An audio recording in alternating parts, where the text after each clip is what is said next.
I've been seeing this on Twitter like crazy. I'm talking about like everybody has had a Katt Williams clip in their comment section. Hi, by the way, it's your boy Tribe Louis. Hope your day be well. You feeling swell. Now listen, this is 2 hours and 46 minutes. Where my boom at?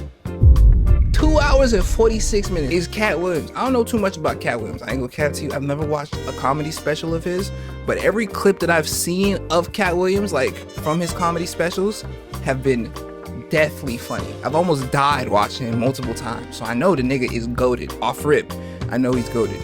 What else do I know about him? I know that he's very controversial from what I'm seeing. He's not afraid to really say whatever he's saying.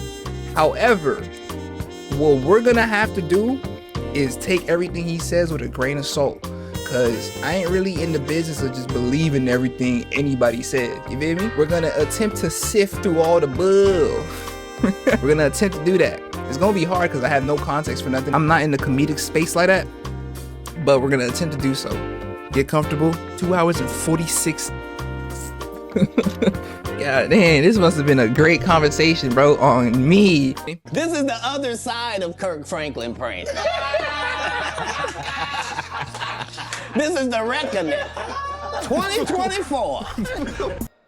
Hello, welcome to another episode of Club Shay Shay. I am your host, Shannon Sharp. I'm also the proprietor of Club Shay Shay, the guy that's stopping by for conversation and a drink today. Ladies and gentlemen, you're gonna love him. Some call him one of the greatest comedians, dead or alive. One of America's greatest entertainers, one of the funniest men on the planet, world-renowned, multi-talented, a comedy legend. He's the top touring comedian selling out arenas. He's a hilarious storyteller, Emmy award-winning actor, voice actor, rapper, writer, producer, director, icon, genius, a national treasure, philanthropist, humanitarian, social activist, a father, one of the great funny men of our generation and any generation, Mr. Katt Williams. Yes, sir. Thank you, sir. How was that intro? Magnificent. You are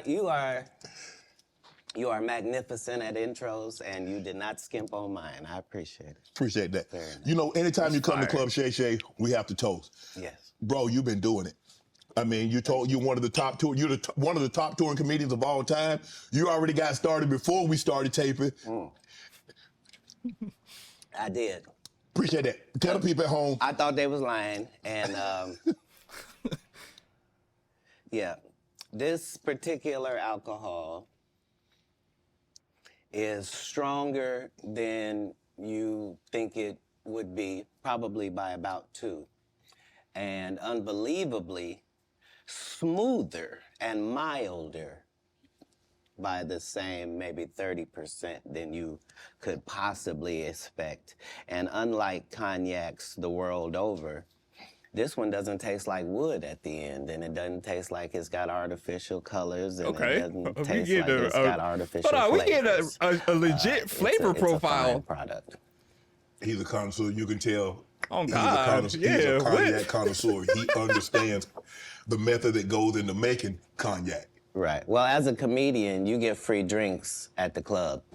So all comedians either turn out to be connoisseurs like myself, right, or straight up and down alcoholics like 60% of Hollywood.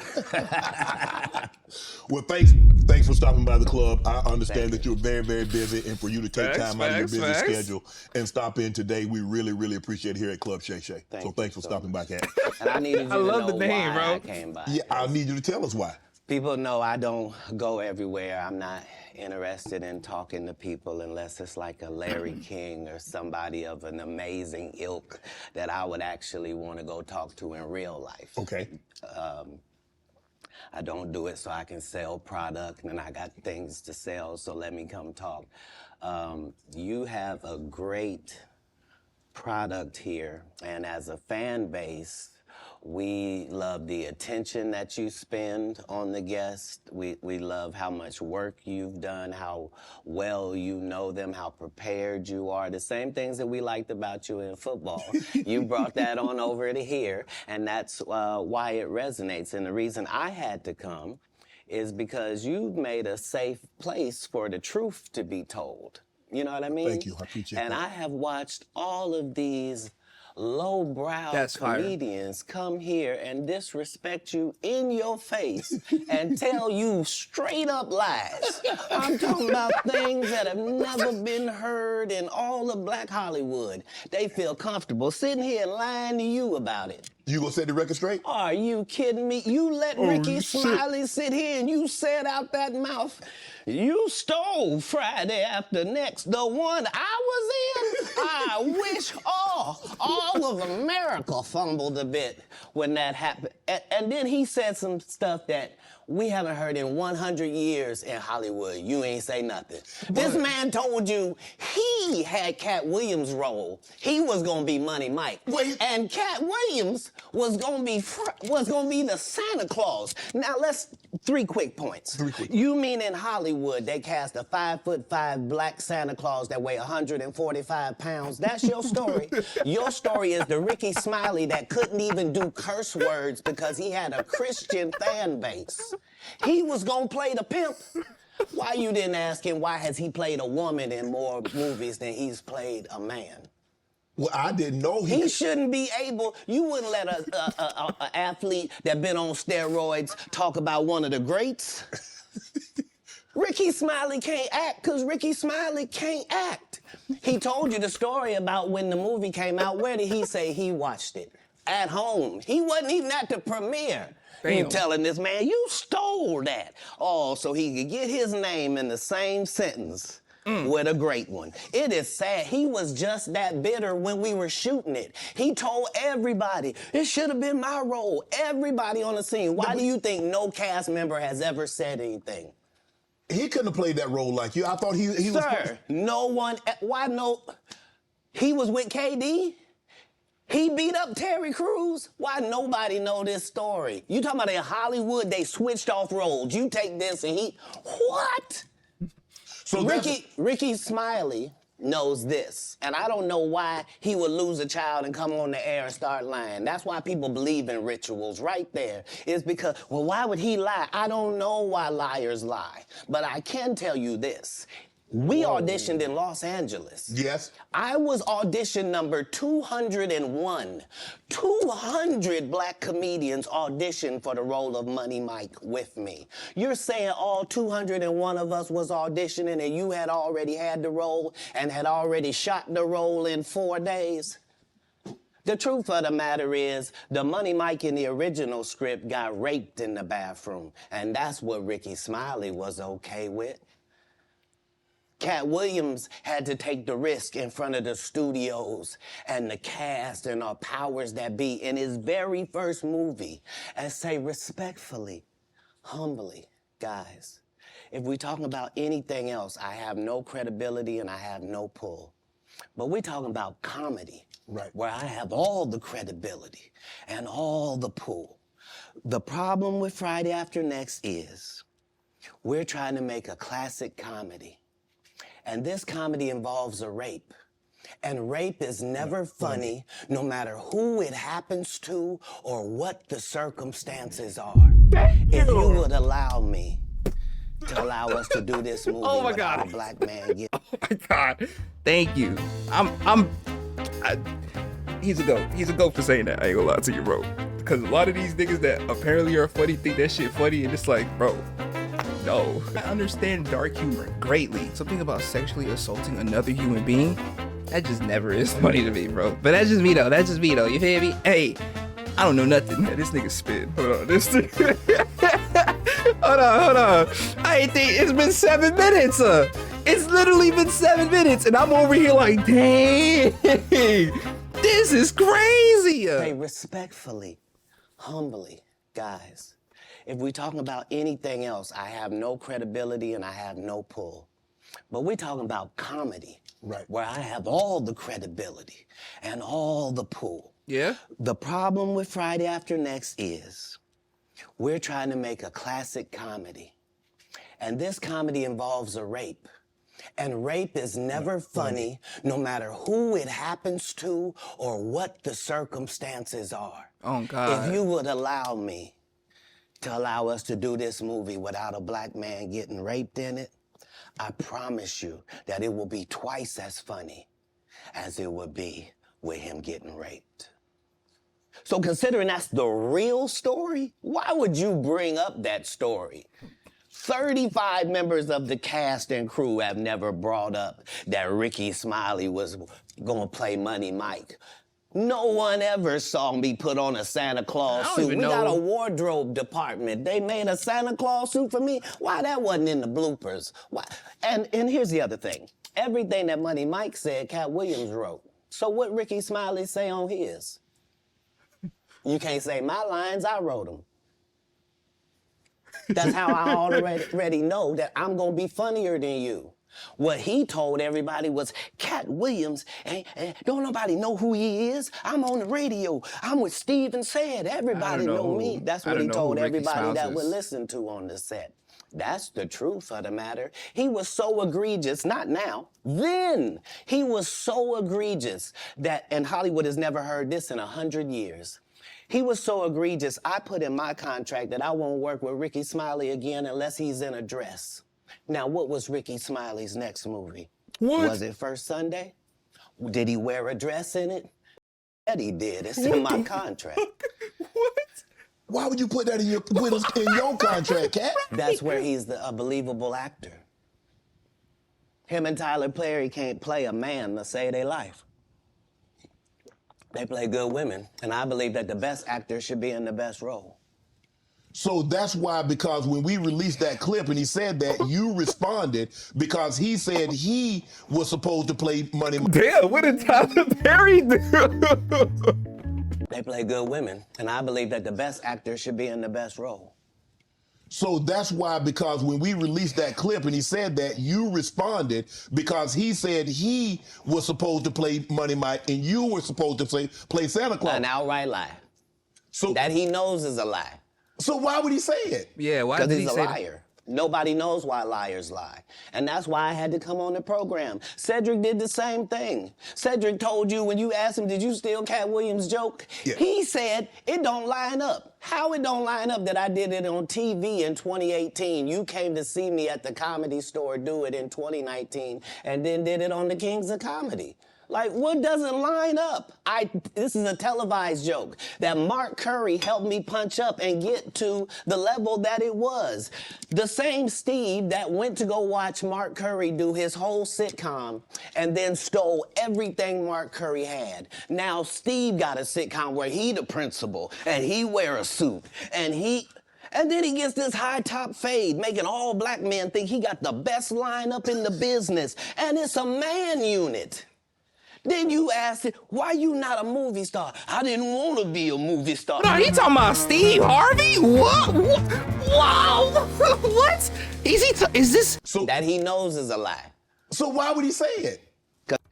Yeah. He said it don't line up. How it don't line up that I did it on TV in 2018? You came to see me at the Comedy Store do it in 2019 and then did it on the Kings of Comedy. Like, what doesn't line up? This is a televised joke that Mark Curry helped me punch up and get to the level that it was. The same Steve that went to go watch Mark Curry do his whole sitcom and then stole everything Mark Curry had. Now Steve got a sitcom where he the principal and he wear a suit and then he gets this high top fade, making all black men think he got the best lineup in the business. And it's a man unit.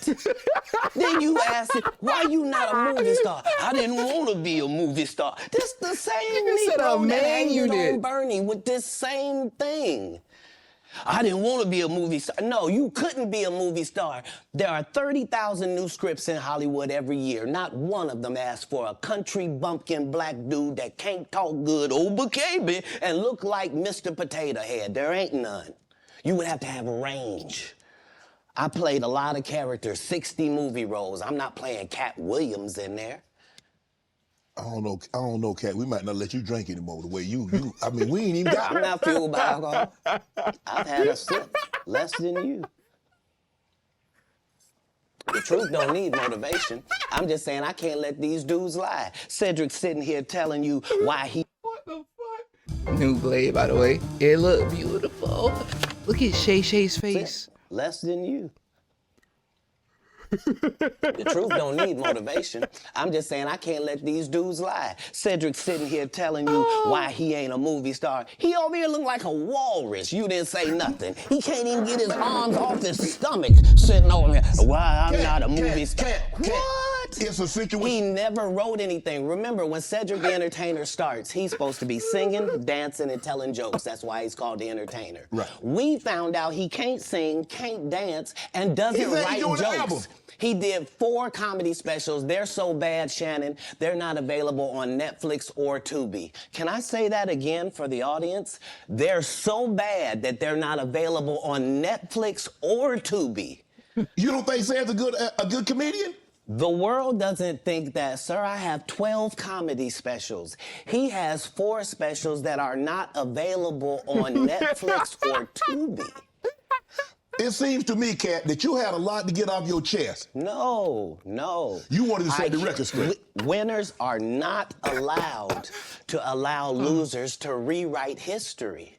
I don't say any of these things if my name is not breached by these people on your platform. If you give a liar a platform to lie, then I'm not being messy by saying, hold on, that never happened, it's untrue, and there are hundreds of witnesses for each thing I'm saying. So let me ask you this. I mean, that is, yeah. What is your relationship with Steve Harvey, Ricky Smiley, and Cedric the Entertainer as you sit here currently? For 30 years, they're a group. These aren't 3 random guys. The way that Ricky Smiley kept appearing at all of my auditions is because of... Bro, who the hell is Ricky Smiley, bro? I have never seen this nigga before. I've never seen this nigga before, bro. Ricky Smiley kept appearing at all of my auditions is because of Steven said he would tell anybody that, listen, they got a gang on that side. They know what it is. They know who the gang is. Why Earthquake not in movies? 'Cause he's illiterate. He can't read. And they found that out when they gave him a show and put the cards in front of him. Like, all of these dudes are co-entwined and they share secrets, and this is the age of truth. And the truth doesn't need to be scared of the fact that people tell lies. Katt's on drugs.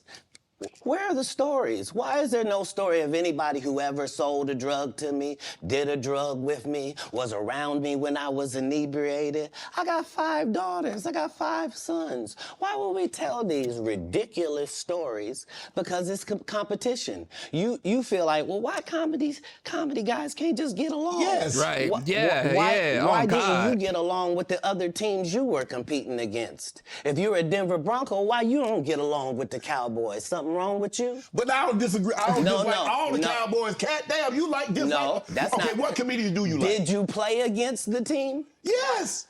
I've taken 46 comedians with me on the road. 46. Okay. I'm not the comedian you can give that to. I only put on comedians that are funnier than me. Anybody that ever told you differently was a fat Faison liar. There's nobody like me in the business. Faison just caught a stray. Faison said that getting a Netflix special is easy. There's no... Oh, God. Who is that? Nobody like me in the business. Faison just caught a stray. Faison said that Yo, Shay Shay funny, getting a Netflix special is easy. I have 12 specials. Guess how many Faison got? 0. Why is he allowed to have conversations about real stand-up people? We do not let people who are on the juice discuss real athletes. That's all. As a journalist. That's all. Damn. That's all I'm saying. Damn. I don't harbor any resentment to I ain't any... gonna lie. If you on the juice talking about how LeBron isn't a good basketball player, you're insane. I think it's a problem that people don't take your opinion seriously. Hey, buddy, you haven't put in the same amount of work. You're juiced up. You got radioactive shit in your veins right now. I don't know if it's radioactive. It could be. I don't know what's in steroids. Who cares? Like, discuss real athletes. That's all. As a journalist. That's all. That's all I'm saying. Okay. I don't harbor any resentment to any of these entities because I can't be jealous. I've never seen them have anything that I ever wanted. If you sign up for their program, you get a light-skinned, weird-faced wife that never do an interview. Oh, man, come on. Listen, in 20 years, won't do an interview. Nobody's ever talked to her, and she's never been interviewed anywhere. And now, understand, I'm not talking about one person. What I just told you applies to 7 people. How they all end up with that. That's part of what you get. I came in this business saying I was going to expose. When I talked about Michael Jackson, when I talked about R. Kelly, they canceled me for these things because why would you talk about another black dude? Race is not where the line is drawn. It's God's side and the other side. And we don't... Oh, God! It's God's side and the other side. And we don't care nothing about the other side. Facts. Period. Period. All of these big dick deviants is all catching hell in 2024. It's up for all of them. It don't matter if you Diddy or whoever you is. TG Jakes, any of them. All lies will be exposed. That's all. And anyone who takes that... Nah, look at Shannon, bro. Look at the way he back Diddy up. or whoever you is. Who TG the hell- Jakes, any of them. Shannon said, "What the all lies will be exposed. That's all. And anyone who takes that the wrong way, know why they take it the wrong way. The truth is the light. I need to have another one of these. Amen, amen. Shit. I'm with y'all. I ain't gonna cap. I'm with y'all. I'm getting one here. Right. After that, I don't really kind of know where to go. Let me, one more time. Right. We good now? Because the people want to know, well, why would he get blackballed? Yeah, Oh, I was gonna ask you that. because in 30 years, I've done nothing but collect information, knowledge, and your secrets. So if Mine? you and a man was in a corner doing something you wasn't supposed to be doing, You will tell it. no, somebody come to tell me. Okay. I gather that, I value that, I'll pay for that. Come, tell me. I know so many things I shouldn't know, and they all know it. They all know it. Why? Because you don't make me the villain. Not the guy that raises black children and ain't never done a hard drug in his life and don't have no stories of doing nobody dirty. And they'll just go out and they'll lie. The industry doesn't mess with Katt because he didn't show up for the studio. No studios have ever said that. Look at my IMDb. It will show you that no studio has ever lost money with me on the script. How? That's why I'm saying, that's why I can't let Ricky Smiley say he was supposed to play Money Mike. Only people I feel like that can speak like this is Bernie Mac, Dave Chappelle. I'm not really huge on the comedic scene though, for real. I'm trying to get into comedy more because I actually really love comedy. Yeah, bro, we need to get into comedy more. Ever lost money with me on the script? How? That's why I'm saying, that's why I can't let Ricky Smiley say he was supposed to play Money Mike, because I wrote the words for Money Mike. I designed the hair for Money Mike. I collaborated with the wardrobe department and made outfits to make sure that no one in America would be wearing what Money Mike was wearing. I told him to go get the Prowler. I then told him to paint it purple. I told him don't have an actor playing a pimp. We could get an actual pimp, Archbishop Magic Don Juan, to play. Like, I did far too much work for somebody to come years later and try to tag along just for their own self-aggrandizement. Why didn't Cube set the record straight? Terry Crews could have set the record straight. Mike Epps could have set the record straight. Why none of them set the record straight? That's what you were supposed to ask him when he told you those lies that But no I didn't one's know it ever was a heard. lie. Right, but he's telling you something no one's ever heard of. Nobody has ever heard, oh, Ben Affleck and Matt Damon was in a movie, and somebody said, y'all should switch roles. Like, this is a business. But that's the thing, Katt. Normally, when people are giving you information, I'm thinking I'm hearing it for the first time, and they're giving information no one else knows or has ever heard. So I'm taking them at face value. These are this is like Steve Harvey telling people he used to be homeless.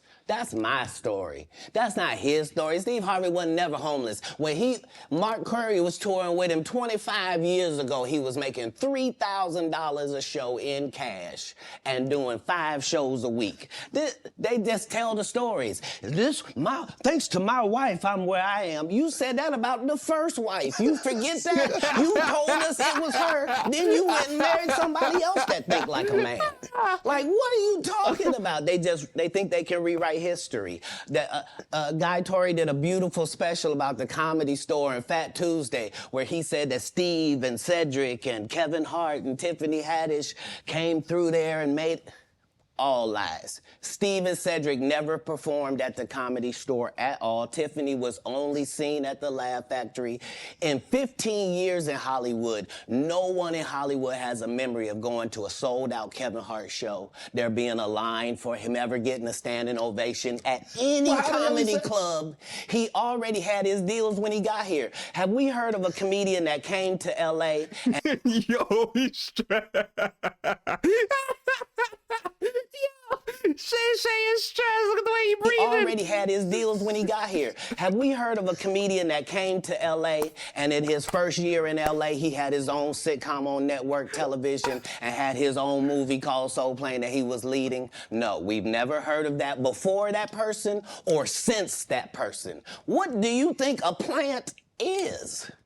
Maybe people don't understand the definitions of these You calling words. Kevin Hart a plant?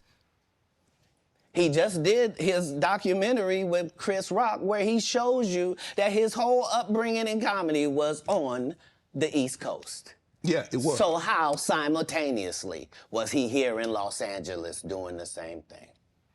It didn't happen.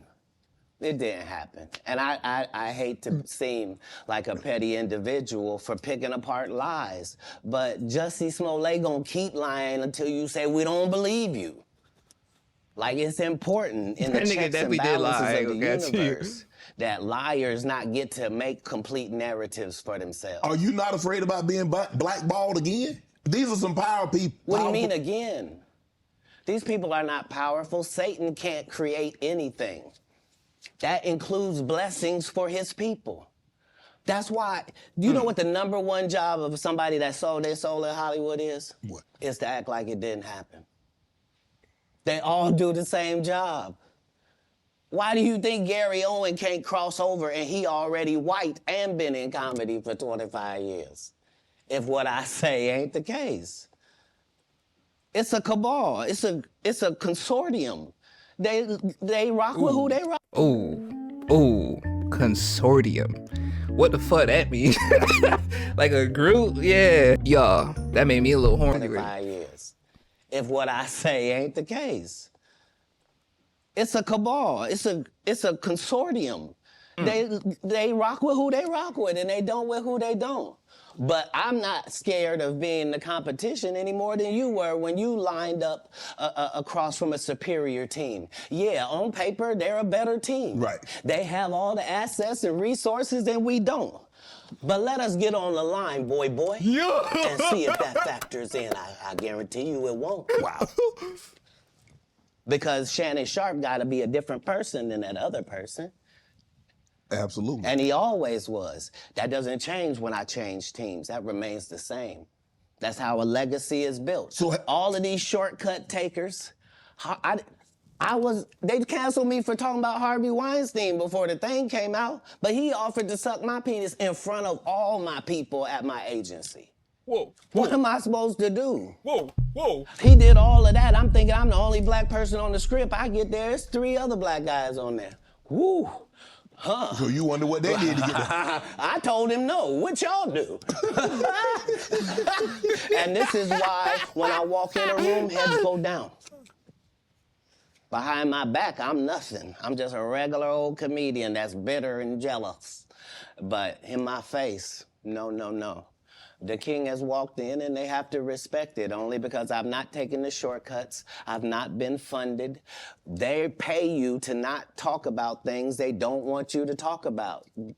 They tell you that themselves. I can't do that because Steve told you that he stopped doing stand-up because he had 7 TV shows. The only problem is when he stopped stand-up, he didn't have those 7 TV shows. He stopped stand-up because he got in a comedy battle called the Championship of Stand-Up Comedy with one Katt Williams in Detroit in front of 10,000 people and lost because Katt Williams said he was actually bald and that was a wig. And I went in, and that's why he couldn't do stand-up anymore.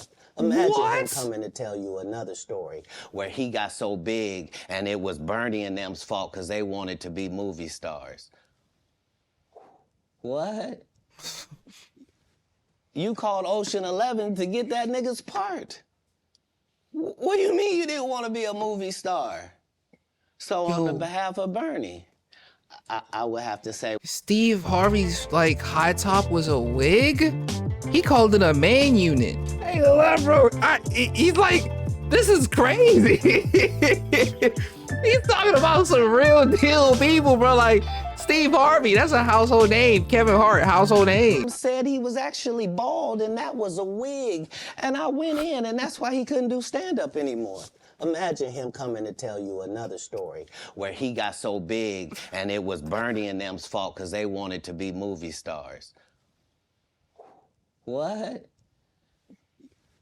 You called Ocean 11 to get that nigga's part. What do you mean you didn't want to be a movie star? So on the behalf of Bernie, I would have to say what I have to say. Have you ever been on tour with any of these guys? Every guy I mentioned to you is not funny out there in real life. Oh shit. So no.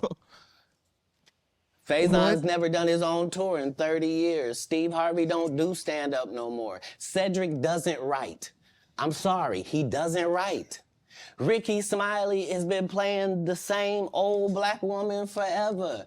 Like, you can't get a young fan base with that. Like, you gotta be doing karaoke around the country to make that work. Right. And he is. But I'm a stand-up comedian. This is my 19th 100-city tour. I'm not gonna have a conversation with these lazy bums that'll take a shortcut at any point. Yes, it's easier for you to juice than to get in the gym, but you don't get to bring that body in here talking crazy. Talk about how good you look. What? No, there's too many comics out there that are putting their life on the line to tell these jokes, man. Okay. Let's get to your upbringing. We're going to circle back and we'll get... Damn. Protect him real quick, because you had said for the Kings of Comedy, it was in 2018, 2019, but did you mean 1999? Because it came out in 2000, so I just want to make sure. No, I didn't. No. So what I meant to say was, remember, he said I couldn't do stand-up anymore. I had 7 TV shows. I said he didn't have any of those TV shows at the time. I know you talking about Cedric. Joke stealing from Cedric. Cedric. Okay. So you had said that 2018, 2019, but it came out in 2000, so I just want to make sure. Okay, no. What comes out in 2000? The original Kings of Comedy. Right. I'm on BET's Comic View, and they're using this as the commercial in 1998. Okay. That's why I'm saying, yeah. So if I said the dates wrong, Let's go back and clear that up. Okay. You said, I had Cedric on here, and I asked him about the joke stealing, and he said the timeline doesn't add up. Correct. To that point, you say. Right. So he thought that I was just a no-name comedian and that he could take this joke and nobody would know. Right. The issue was that I had already done this particular joke on BET's Comic View twice. Right. It had done so well on BET's Comic View that they had made it part of the commercial. So part of the commercial of make sure you tune in to BET was you seeing me doing this joke. Right. And this joke is one of those jokes in comedy where you set it up and it takes a little longer to set it up, takes about 3 minutes, but then you're just hitting them with jokes after that because you don't have to set it up. Right. Yeah. Mark Curry had already helped me work on this joke because I thought it was good because I was getting a standing ovation on it. He had me go back in the lab and help me craft it to be an even more powerful joke. So this is not just a random joke. This is my very best joke, and it's my last joke, and it's my closing joke. Okay. 1998, I'm doing this joke. It's on Comic View. Cedric comes to the Comedy Store. He watches me in the audience. He comes backstage. He tells me what a great job I did and how much he loves the joke. 2 years later, he's doing that as his last joke on the Kings of Comedy. And he's doing it verbatim. He's just changed my car into a spaceship. Him and Steve had already apologized for me, so I gave him a pass for a decade. Why would you sit here and be like, I saw Katt 30 times, and Katt didn't do, as I stand before you, Shannon, I would have bust Cedric's stomach. Whoa! Whoa! There was nothing that would have kept me from one of these in that patch right there. Like, are you kidding me? Why would you downplay me like that? Why did I give you a pass if you were just gonna lie? And so that's what I'm saying. Like, they're all a group. Cedric, Steve, Ricky, they've been a group. Everybody knows that. They've been aligned. And there are these alliances in comedy. And if you stand against them, then they sometimes have a problem. But we don't let that change the content, because that's all you know me for, is that I'm quite likely to tell the whole truth and nothing but the truth, so help me God. Can you believe we're this deep into the NFL season? We Damn, gotta make Shannon, every second what? count. With DraftKings Sportsbook, You mad you can close. make the most out of every game day. Bro, Bet you're on not your even favorite looking at the team for a shot camera, at winning cuz, big like- bucks. New customers can score 150 instantly in bonus bets for I betting respect 5 it. on any matchup. I respect Get it. in on the action with DraftKings Sportsbook, an Right. official sports betting partner. Let's get to your upbringing. Born in Cincinnati, Ohio, raised in Dayton, Ohio. What was Katt Williams' upbringing like? Your parents were Jehovah's Witness. You were a prodigy. You were brilliant. You talked to me that you got accepted to college at 7 years of age. You could read fluently at 3 years of age. So having that kind of knowledge, having that kind of prodigy, what was your upbringing? How was it? How was life as Katt Williams Crunk coming up?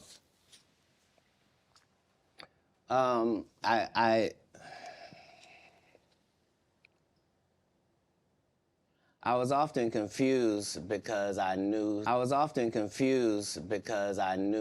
things and I wasn't sure how I knew them. I knew things that I felt like I don't have a reason that I know this, but I love to read. I was voracious because they told me when I was young that knowledge was powerful. That knowledge was power, and I had studied powerful people, and I really believe that. I immediately, my next project was to read the whole encyclopedia set. So when you're like 6, 7 years old, you read the whole encyclopedia set, you think you're one of the smartest people in the world, right, only to get out in the world and find out you don't know anything, you know? So it was a confusing time, but yeah, I had a childhood. I was grown, but I at 5 years old, I was in front of 5,000, 10,000 people giving a performance with a full suit and tie on. You know what I mean? So it came full circle for my life. I knew that the applause and the giving of information and laughs and truth to people somehow benefited them and also benefited you. And yeah, so when they would ask me what I wanted to be, everything that I would say that I wanted to be was something that didn't exist. And they would never give me credit for it because I needed to say a doctor or a lawyer, but that's not what I wanted to be. So your parents weren't as supportive as you would have hoped because you were wanting to be things when you got older that they had no knowledge of, or it didn't exist at the time? No, it wasn't that. It was, I'm saying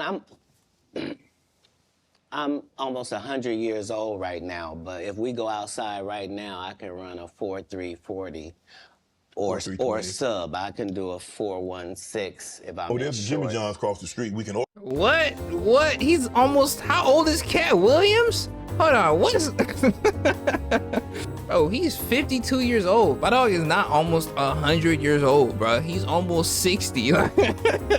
Almost 100 years old. I'm thinking the nigga 93 or something, bro. 98. You feel me? You cannot run a 4.32, bro. Now I can run a 4.340 or 4.320. sub. I can do a 4.16 if I'm Oh, in there's Jimmy short. John's across the street. We can order a sub. But Oh, you been on the submarine? That what you sub? so back then it was even greater. So Nigga you got said we this could order guy a that all sub. the coaches want to play. Man, things. Katt, don't do that. Hold on, because I'm 5'5" in the 5th grade. I've been this size my whole life. Like there was a portion of school where I was one of the big dudes. Like as soon as everybody caught their growth spurt, I was out of there.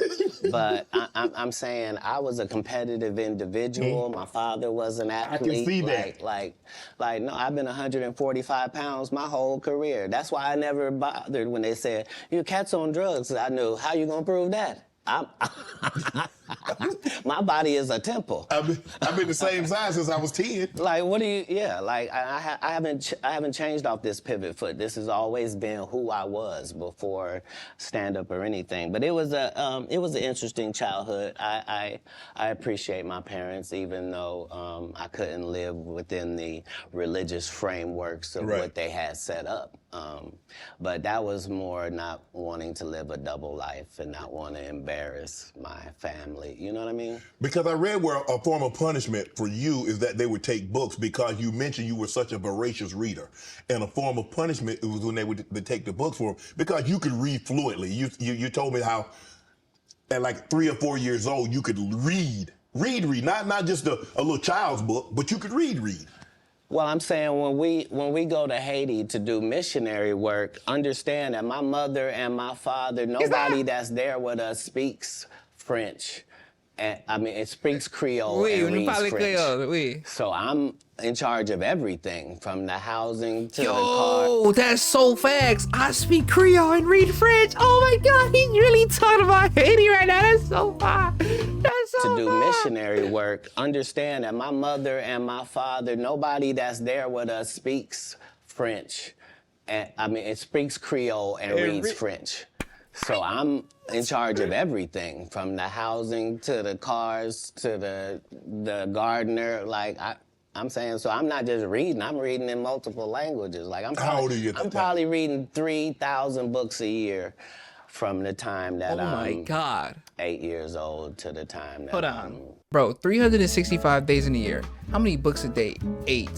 8 times 365 is 2920. 9 books. That's too much. 3,280 something. Bro, he's reading 8 books in a day? No. I don't know, bro. That sounds crazy. 8 books a day, my nigga? They had to be very short books. From the time that I'm 8 years old to the time that I'm 12. Damn. No fiction books at all. I'm only reading nonfiction. Damn. You could drive. At 12, you received a full scholarship to the National Science Academy in Dayton, Ohio. But you failed, so you would become ineligible. Why didn't you want to take that opportunity? I didn't see it as an opportunity. When I got in there, all the students were wearing lab coats, and it seemed very confined and restricted, and nobody seemed like they were having fun. It just seemed like everybody was smart. I didn't want that. That wasn't what I was signing up for at all. And plus, I thought that Jesus was my big homie. So you know how you get a story about a dude joined the gang and you get a big homie, right? Like at this particular point in my life, my thought is that the Bible is the greatest book that's ever been written. Okay. That it houses the truth, and that it gives you this story of Jesus, and that I'm supposed to be like him. Okay. So it's already in my head that as soon as I get 13, I'm leaving. You at 13, you not only like, okay, Mom, I'm moving out. You moved from Ohio to Florida on your own. What? You weren't afraid? I mean, you like, did you? Hold on. Did you not have? So what were you going to do when you got to Florida? Don't say I wasn't afraid. There's no such thing as a human being of not being afraid. Okay. There are certain human beings that understand that being afraid in no way stops you from doing what you got to do. Okay. Yeah. So I was afraid. That's a fact. But I couldn't be that afraid because I knew what had happened with Jesus. Wait, he moved to Florida? Hold on. I couldn't be that afraid because I knew what had happened with Jesus. I knew how it worked out. I knew that I wasn't in the wrong with how I was feeling, and I knew that I didn't have any. Jesus died. Just putting that out there. You know what I'm saying? And we can't come back to life, so. I see what he's saying, though. On God, I see what he's saying. But I just want to point out, Jesus definitely did die because of people. Damn, folks were so evil back then that they even killed Jesus. They killed a God. What chance do regular folks that are trying to make change have? Niggas killed a literal God. That's crazy, bro. So I was afraid, but I couldn't be that afraid because I knew what had happened with Jesus. I knew how it worked out. I knew that I wasn't in the wrong with how I was feeling, and I knew that I didn't have any bad intentions in it. Right. So I trusted God that it would work out. Why Florida? Because if you're raised in Ohio, the one thing on your list is, I'm gonna get away from snow, and I'm gonna get as far. I want to go. Tell me the place. I literally went to a truck stop and I asked all the truck drivers where they was going, and there was one guy going to California and there was one guy going to Florida, and they told me how long it was gonna take, and so that's why I ended up in Miami. Because how'd you get there? You caught a bus? no, I just told you. I was at the truck stop. So you hitchhiked? hitchhiked? I didn't hitchhike. I got in the back of the dude's 18-wheeler, me and my Rottweiler puppy and my suitcase. Yeah, because I probably had $2,500 on me, like I was shoveling snow and cutting grass. Like I always had pockets full of money. When did you make the decision that you were gonna leave Ohio and go somewhere? And it ended up being Florida. So, but when did you know that you were leaving Dayton, Ohio, going to Florida? In my father and I's last interaction, somebody could have not made it. And we both understood that was all bad. What was the disagreement about? If you say that my family is very religious, just say I'm not. So anything that I'm going to do is going to fall out of the guidelines. Right. But I'm not going to let you tell me what I'm going to be, especially if what you're saying is wrong. I can't condone wrong. And if I find out that something is wrong and I tell you it's wrong and you don't back me, that's what it is. Even as a young child, you were willing to tell your parents that some of the things that you're saying doesn't coincide with what I've been reading in the Bible. No, very simply. Don't try to disfellowship me for sexual acts and I'm a virgin. Sorry, God don't make mistakes. You don't get 2 times to fuck me over. What do you mean you went to God and he told you I was guilty? You just lied on God. So long. That's it. There's no conversation. Deuces. That's what it was. That's when you made the decision. After that conversation right there, you say, "No, I can't live under this roof." It wasn't a conversation. It was an altercation. In the altercation, I love my father. My father loved me. But we are 2 men at it. It'll never be the same again. You can't sleep comfortably around me. And I can't sleep comfortably around you. How similar are you to your father? I don't know. He's a great man. I'm saying because it seems like y'all butted heads. Right, but I'm saying that generally happens with a father-son dynamic. It was just that religious relationships are always difficult in families. Oh God. Speak on that. Are. Before it got to the point, because the dynamic, he's father, you're son. Before that dynamic and you step up on his level and you challenge him, you felt it was best for you to leave. No. I'm not being challenged. I'm being beat to death. Oh, he was abusive. I didn't say that. I said we were in an altercation. I see what you did there. I saw what you did there, Katt. Yeah. I saw what you did. You was in an altercation. You didn't say you lost. You said you was in an altercation. I in no way gave you the impression that I won anything. I'm the one leaving. I'm out of bounds. This his house. Right. Yeah. You- So you- as long as I'm gonna be under his roof, You respect there him are as your certain father. things that I'm gonna have to do. Right. And the only way that's gonna change is if you either not. this or that. Yeah. And I'm saying I had 2 younger brothers. Like I'm not an unreasonable person. Like I don't have any mental issues whatsoever, despite what they lead people to believe. You know, I make pretty good decisions. Were you not? So how was their relationship with your father? Were you not afraid to leave them?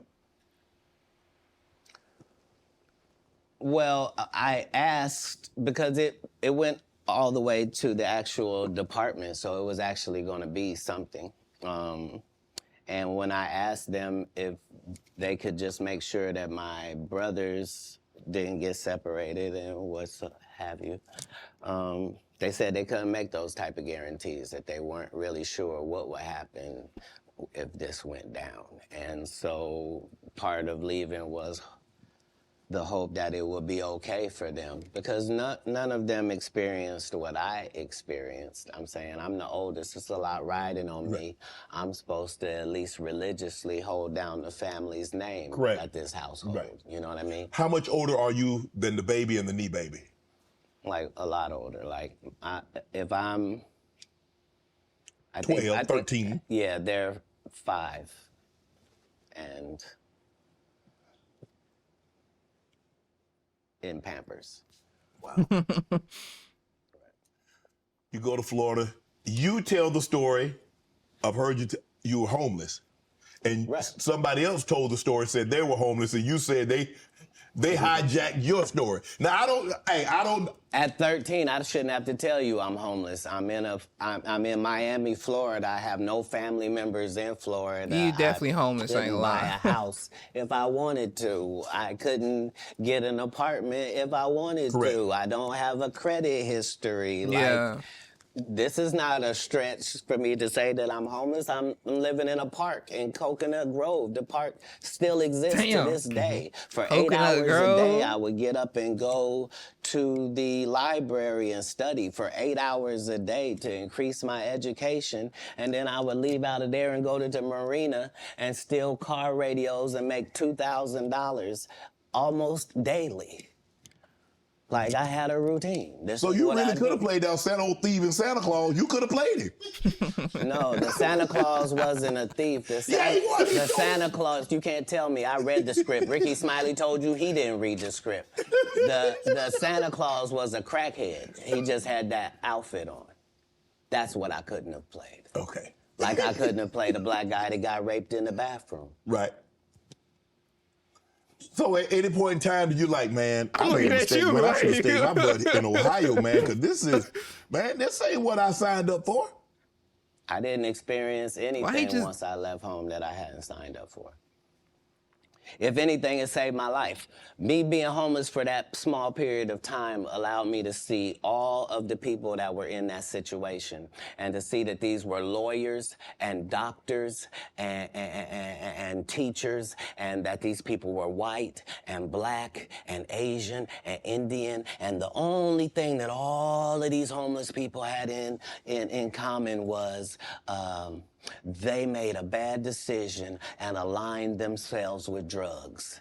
And I interviewed them all. What drug? What? And guess what, Shannon? Nobody had a great story. Nobody had a great story of what meth had done for them, what crack had done for them, what cocaine had done for them, what heroin had done for them, what speed had done for them. Nobody had them stories. Everybody's story was, I had my life together. And then I decided to do this dumb thing. And I lost my wife, I lost my house, I lost my speaking cars, real, I lost though. my reputation, and I'm now out here sucking penis in the woods. What? Talk about scared straight. You ain't got to worry about me. If it ain't weed or nicotine, you won't see me touching it. I don't want no parts. I done seen what these things can do to people. Anything that take over your free will is the devil itself. Oh, God. Have you ever thought about what your life bro. would have been had you stayed in Dayton, Ohio? No, that's like asking somebody that's in the NBA for 14 years, like, what would have happened if you didn't come to the NBA? Oh, I shudder to think. I thought it was what I was made for. I thought it was what I was I see what you built mean by for. that. Anybody that knows me will tell you that when they first met Katt Williams, when I was Katt in the Hat, and they tell these stories about how he changed his name. Look, the truth of the matter is Disney sued me. Yeah, I was Katt in the Hat. They sent me a cease and desist letter, and I'm not even making $25,000 a year. And the mega company Disney has sent me a cease and desist telling me I can't use any variations of that name. Fine, I'm Katt Williams. That's all that happened. I have been this same product the entire time. They will tell you when they first saw me doing stand. If I unintentionally use something and Disney sends me a letter talking about something, you gotta stop, I'm stopping. It's Disney, bro. Do y'all know how much shit Disney owns? In this same product the entire time. They will tell you when they first saw me doing stand-up, I was just like this. This is what I bring. This is my style. When did you know were you always funny? Did you always want to be a comedian? Did you stumble on a comedianship? No, I loved what they did, and so I studied them, all of them. I studied all of the white comedians because I wanted to know, why is Monty Python funny? Why is Don not so talented? I wanted to know, what is George Carlin's thing? Like, so I studied all of the comedy masters regardless of the field because I loved to laugh. I didn't know that these people were making a great living at doing this. I thought this is just what they did. They tell jokes, they're funny people, but I loved the craft. And that's why when I got into the craft, I thought it was my obligation to make sure that I kept writing new material so much that it forced these comedians to stop doing the set they've been doing for 10 years and keep writing some new stuff. And I knew that if I could get that to take on, that most of these bums would have to just quit comedy because they can't keep up. They're not gonna keep writing an hour worth of material. Right. I've written an hour worth of material 19 times. They're not gonna do it. Why? Because they're not creative writers. They want to get somebody else and have them write it and put it together. So if I'm listening to you correct me if I'm wrong. I think the best thing that ever happened was the internet. Because now they have to. Because normally, like you said, you could do a set and you do that set in Kansas City, people ain't heard it in San Francisco. People ain't heard it in Miami. They ain't heard it in Detroit, Chicago, Atlanta, so forth and so on. Now you do a set, it's on the internet. Somebody heard it. So you can't do a set and make it last 3 months, 4 months. Well, it doesn't allow the regular comic the ability to grow is the real problem. Like, the part of comedy is me taking these jokes in January, and by March, I've begun to craft this joke. Okay. It's not as simple as it was. When I wrote it, it was just da-da-da-da-da. But now it has the complexities of the fact that I'm having to deliver this to an East Coast audience, a down South audience, a Midwest audience, a Utah audience, a Colorado audience. And so it begins to take on a different complexion because you're having to deliver it to different people. Okay. And so this is what sharpens your joke. You then take those sharpened jokes and make a special. Not you just randomly take some. Mm-hmm. So it's a process. You don't allow them to process if the first time the guy did the joke, now that's his joke and the joke is everywhere. That just sets it up for people to steal. So how many times must you tell a joke before you master it? How many times have you had to sleep with a woman before you're done with her? That's not fair. If it's great, never. If it ceases to have usefulness, so it has been spoken. Bro, don't we talk about ceasing to have usefulness? I read that. That's crazy. You was raised in Florida. You had some help, some ladies of the night. No, no, no. That's not true. No, that whole story Ladies doesn't of take the place in night. Florida. That story takes place in Oklahoma City. Okay. So after I'm in Florida, I then join. I try to join the Marine Corps, and they won't accept me because Bro, you're 13 months. I'm too young, and I've lied and told them I'm 16, and my family's moving down, and I don't have my ID, but it's coming. And so they let me go to the boot camp. Da da da. That's not gonna work now. Okay. So I've learned that lesson. Right. So then I get this job selling stuff door to door. Across the country. And so I've been to all 50 states. Again, I'm 14 years old. So I did that. While I'm doing that, one of the places I'm at, I'm in Oklahoma. And I've decided I'm going to stay here because of meeting these ladies that you're talking about and that situation. I don't know at the time why that's important in my life or why it's something I should be doing or any of that. But now later on, it certainly helps me in formulating Money Mike for Friday After Next. Right. And a pimp named Slickback for the business. Oklahoma, so San Francisco. No, nigga, I'm a pimp named Slickback. Oh my God. Wait, he was a pimp, bro? He was a legit pimp? Oklahoma, so San Francisco, Oklahoma, Sacramento. From Florida, you moved to the West Coast. So you traveling. When did you set up shop on the West Coast? How old were you then? So I guess I'm 18 or younger, and once I have a child, I realize that I can't. It's a lot of things that I could use to make money that now is a no-go. So anything with street aspirations that I might have thought about pursuing or been good at, I now am a single parent and I gotta redo this thing. So I need comedy to really work out for me. Right. And me and God go into extreme conversation where I'm explaining to him that I'm a crash out dummy if he don't send me a lifeline. Like I need something I can hold on to. Oh God. Before I had left Florida, Oh, I that's did stand such up a one real time statement. because we was trying to get in the club. I didn't have ID. So I said I was a comedian. They ended up having me do 5 minutes. But I kept that in my head that I had done that. When we get to Oklahoma, they're having a competition for stand-up. And if you win, you get to go out on the road with Jeff Foxworthy and Dan Whitney, who is Larry the Cable Guy, and Richard Jenny, and these great comics. You get to open for them. And once I did that, I realized, okay, as a comedian, I'm like way behind schedule. I done started this too late. All the funny guys are already funny and known names. Like, how am I going to progress? So I realized that I do better with a white audience than I do with a black audience. And I'm not sure why that's occurring, but the white audience likes me more. That's interesting.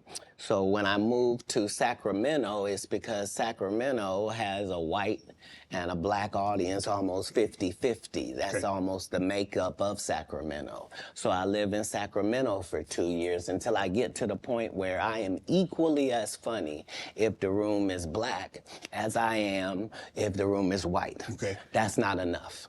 Now I need to be one of the good ones when it comes to black comics. So now I have to move to Oakland, and that's what lands me in Oakland for 3 years. Once I have dominated male black comedy in Oakland to my liking, Standards. now I'm prepared to go to Los Angeles now. Now I know you can't throw me any curveballs. If it's a white audience, if it's a black audience, no matter what they are, I'm prepared to deal with all of the audiences. Do you write jokes according to the audience that you're going to be in front of, or is your joke universal? Well, in the beginning, part of my framework is that I'm tailoring every show to this audience. And that's how I was able to show my range and show that I was better than my competitors, is that I'm Katt Williams, but I was still doing clean comedy. So I was still going to churches and doing 45 minutes of stand-up at the church with no curse words, no sex, drug material, no none of that, just straight stand-up. And then I was doing everything else. And I... At the regular club. Yeah, that was the range, is that where... When in Rome, do as the Romans do. So that's how I started. But as you begin to get better, you begin to be able to speak to your entire fan base. And that's really what's been helpful, is that I've been having the same conversation with my fan base for 12 comedy specials. Is that what set Katt Williams apart, is your range? Is that you can do a comedy, do 45 minutes in the church. I can go to a comedy club in front of 250, or I can go into an arena with 15,000. That's range, because everybody can't do that, Katt. Well, if that's what range is called, then yeah, it's range. But I like the people I'm talking to. You see what I'm saying? So it's not like it can't be condescending, because I'm talking to my white male friend when I'm telling that white joke. Right. When I'm talking about this joke about this black lady, I know that black lady. That's who I'm talking to. I'm speaking to this fan base that I've been speaking to from the beginning. I already told them what I was on when I first came in. I told them they was gonna come after me, they was gonna cancel me, they was gonna say terrible things about me and try to mess my life up. I said that coming into stand-up. I'm saying it in my So you first. knew it was gonna be.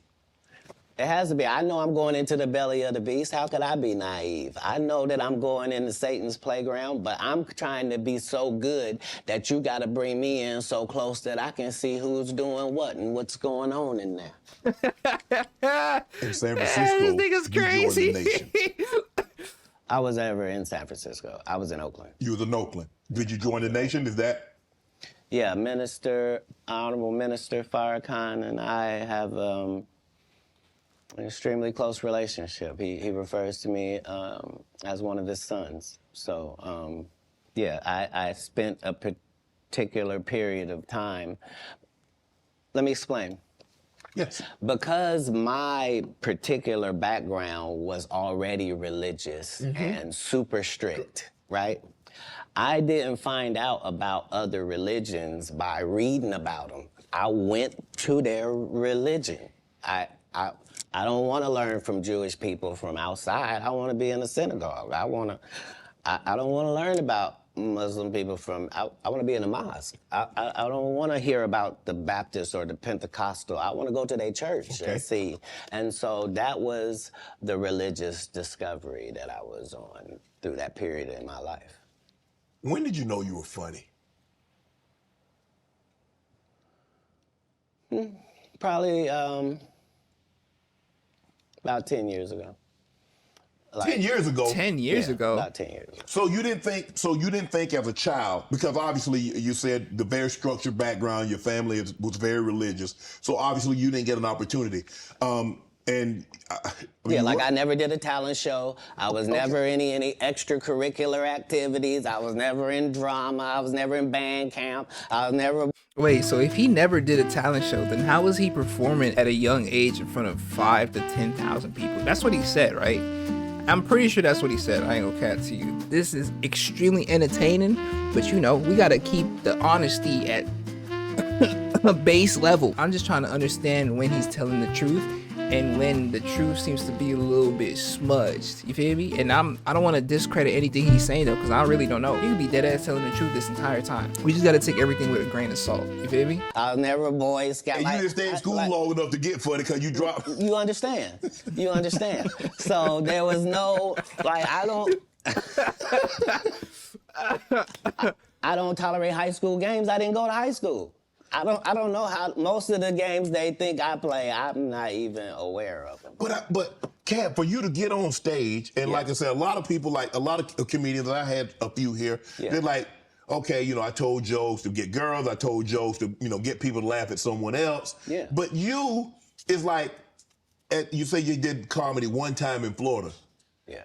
And you had this other opportunity, like in Oklahoma, that they were going to take you out if you won the talent show. You was going to go on the road with these well-known comedians. And I did.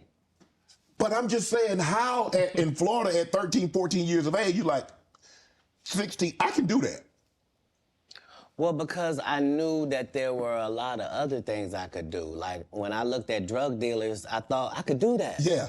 But that's easy. So right, and who doesn't like that? Right. Right. Right. I'm trying to figure out how I'm gonna make it. But now that I got to do it on this side, but no, your question was, when did I think I was funny? I never was my biggest fan. To this day, I'm not the biggest fan. I'm a fan of comedy. I like great comedians. Like, I like Chappelle. I like Patrice O'Neal. Like, I like the greats of comedy because I do. Like, I like Ron White. I like Bill Engvall. Like, I know comics. Like, people that did the craft, they raised me. I was touring with Steve Marmel and Richard Jenny and real journeymen. Mm-hmm. So my comedy upbringing was standard. I thought you had to work all night, every night, all around the country, and you had to write jokes, and that you were trying to write jokes that other people weren't writing, and that your job was to be funnier. Like, people that know me will tell you I've been on this. Like, I had a list of all the black comedians that were more famous than me. There was 300 of them on the list, and I had to be able to cross them all out before I could make it to the next level, before I felt like I was funny enough to do that. And so I appreciate what competition does for sports and for my particular sport. And comedy is a sport. What gave you the confidence that you could get on stage? You remember I was 5 years old on stage. Yeah, you did say that. So performing in front of people was no problem. What were you doing? Reiterating God's word at that point. Oh. Now, I just have to make sure that the content is good. If the content is good, what part? That kind of makes sense. My dog was a mini pastor. That kind of makes sense. This is a great interview. On God it is. On God it is. If the content is good, what part can I not do? I'm a vessel. He's given me these gifts to be able to do certain things. So I just want to utilize them in my craft. That's all. Do you remember your first set? Mm-hmm. How long? 5, 10 minutes? No. I think 3 minutes. 3 minutes? Yeah. Standing ovation, boos, some applause, some jeers? No, none of that. They applauded like I was a professional at it. But now looking back, I understand. Because you gotta understand, they were all thinking, he don't even look old enough to be in here. And we don't have any black guys that live in this town. Right. Where did he come from? And then he gets up there, and for 3 minutes, he's talking about the fact that he is the entire black community. Right. And he is as disappointed in them. It looked like they looking for where the rest of them is. And so is he. And that was his set. But I understood from that point that the truth is really the commodity, and the fact that we are all individuals and all separate and all our own islands, but not in real life. In real life, it's only 5 or 6 different types of people, and you're gonna see them everywhere that you go. And all my enemies all look the same in the eyes, whether it's Faison, Wanda, Harry Spears, they all look like... Man, what you got against Wanda Sykes? You think I don't remember that? Sir? Wanda Sykes and Wanda Smith are 2 separate people. I mean, Wanda Smith. And I had only said one name, sir. Wanda Sykes I'm is amazing. I love Wanda. And I agree. I love Wanda. That's my girl. Mine but as well. I remember on the radio, Who is on Wanda? a radio interview. If I'm not mistaken, that's in Atlanta. Right. See, this is the thing, bro. This is like real black Hollywood entertainment. Like, these are the names of probably like incredible people. Oh my God, I know her. She's incredible. She's incredible. Wanda Sykes is amazing. I love Wanda. And I agree. I love Wanda. That's my girl. Mine as well. I remember on the radio, you went on a radio interview. If I'm not mistaken, that's in Atlanta. Right. And you came on there with seemingly good intentions. And she attacked you. It wasn't just that part. It was the fact that before I go in there, she has a conversation about, okay, now, I just want to talk to you because you just wanted Emmy for the city of Atlanta, and this is in Atlanta, and they just want to hear about the Emmy and hear from you and to thank you for what you did putting the city on. Right, okay. And we won't talk about your kids. We won't talk about jail, no cases. We ain't gonna talk about none of that. Right. And immediately gets in there and goes the opposite way. You can't flip up on me because you're an inferior comedian. I'm going to destroy you, and I'm never gonna call you out of your name. I'm never gonna say anything disrespectful to people that look like you. It's a very thin line I got a call, but this lady is trying to embarrass me in front of a largely homosexual fan base. That's why she got canceled. Gay people don't take it kindly that you would, as a derogatory, call me gay. Gay people don't feel like it's derogatory. So why are you trying to shame me with something in a community I don't even belong in? There's no gay people saying I belong over there or been over there. You did but I have no hatred of over there, and how dare you? You did a number on it, though. Hey. You did a number on it. That's legendary. No, you either believe in karma or you don't.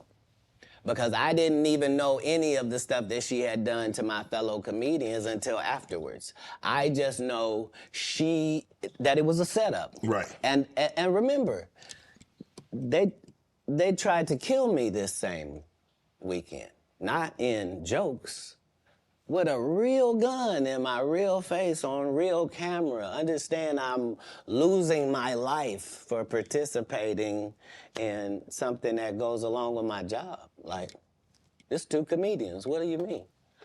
And the world was okay with it because it was me. Had that happened to anyone else, the world went crazy when Will smacked Chris. This is a person pulling a whole gun on a comedian in the confines of their job. It's really a weird situation when they hate you that bad. Yeah. Yeah. You felt she hated you at that moment because you mentioned that she said it was going to be very professional. Oh, you won an Emmy, congratulations, you put the city on, you own for the city, yada, yada, yada. And now, did she mention anything about the Emmy on camera? I believe you saw the video and you know that none of that took place. See, What? Hold on. I haven't. What is like? Okay, so just because I'm not in on the know. You feel me? Apparently, he went onto a radio show with somebody named Wanda. Just because you're a poor interviewer doesn't mean. I said you answer the question and just tell me Man, what you're a they strong like. black woman. Is it Answer okay the for me to question. answer? Come You on. keep interrupting the answer. Everyone can hear it. It sounds like you like me a little bit. It's starting to bleed over the airwaves. It is. Oh, really? I want to let Come everybody on. know that Wanda got some lipstick on right now with enough glitter for the 4th of July. That's right. Kissable lips. How many kids you got, Wanda? I have 3 boys. Excellent. Yes, I do. Aren't boys simple? Aren't boys simple? They can be. They can be. Wanda knows I'm what? she didn't do as much cooking in the latter years as she did in the beginning. Whatever. I cook. I do it all. I didn't say that you Well, didn't. that's all right. I did it in the beginning and the middle and the end. What's your favorite Wait, thing to wait, cook? wait, Your wait. boys, yeah. They like for me to. I do a really nice broccoli. They like my broccoli and they love. Nah.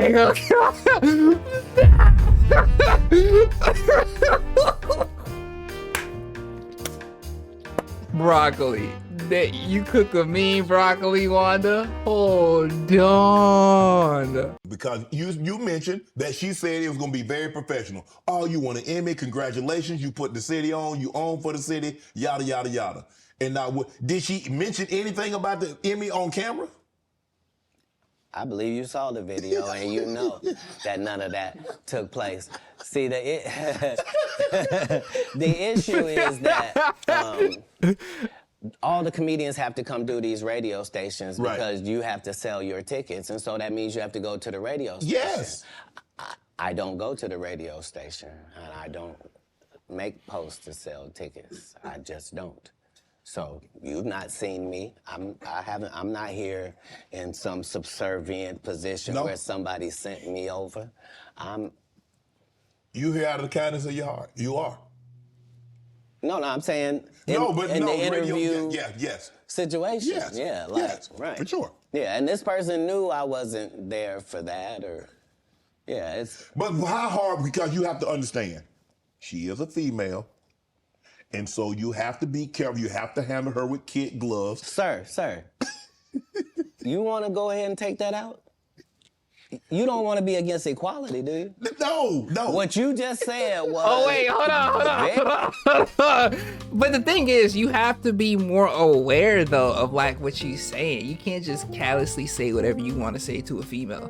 And I'm not saying you can do that with a nigga, but you know, like certain things you just can't say to a girl, bro. That's just I don't. Damn, is that not equality? Am I feminism? I don't. Bro, I ain't gonna lie. I don't care, bro. I do care, but it's like, bro, because I'm polite and I feel like women should be treated a little differently than men, like in a positive manner. I'm in the wrong or something. Maybe I should ask my sister. But that's how my sister's treated, bruh. Everybody treats her like a bougie princess. All my sisters. And that's what they expect. I don't know, bro. I don't know nothing. You don't want to be against equality, do you? No. What you just said was very unequal, sir. But I think maybe you've had enough of this. Because I think I just heard you say that women are not equal and should be treated unequally. Nah, he didn't say that. You mean as a comedian? No. Listen, you understand and I understand. Yeah. In certain situations, they want to be treated equal. Right. Not all situations. Right. And what part of what you saw her get? Oh, she deserved everything you gave her. What part would have been different if she was a man? It would have just been more vicious. Yeah, that's my point. Yeah. I took all the vicious and venom away because I didn't have any. Plus, I understood. I'm not trying to offend black women with short hair. I'm not trying to offend heavyset women.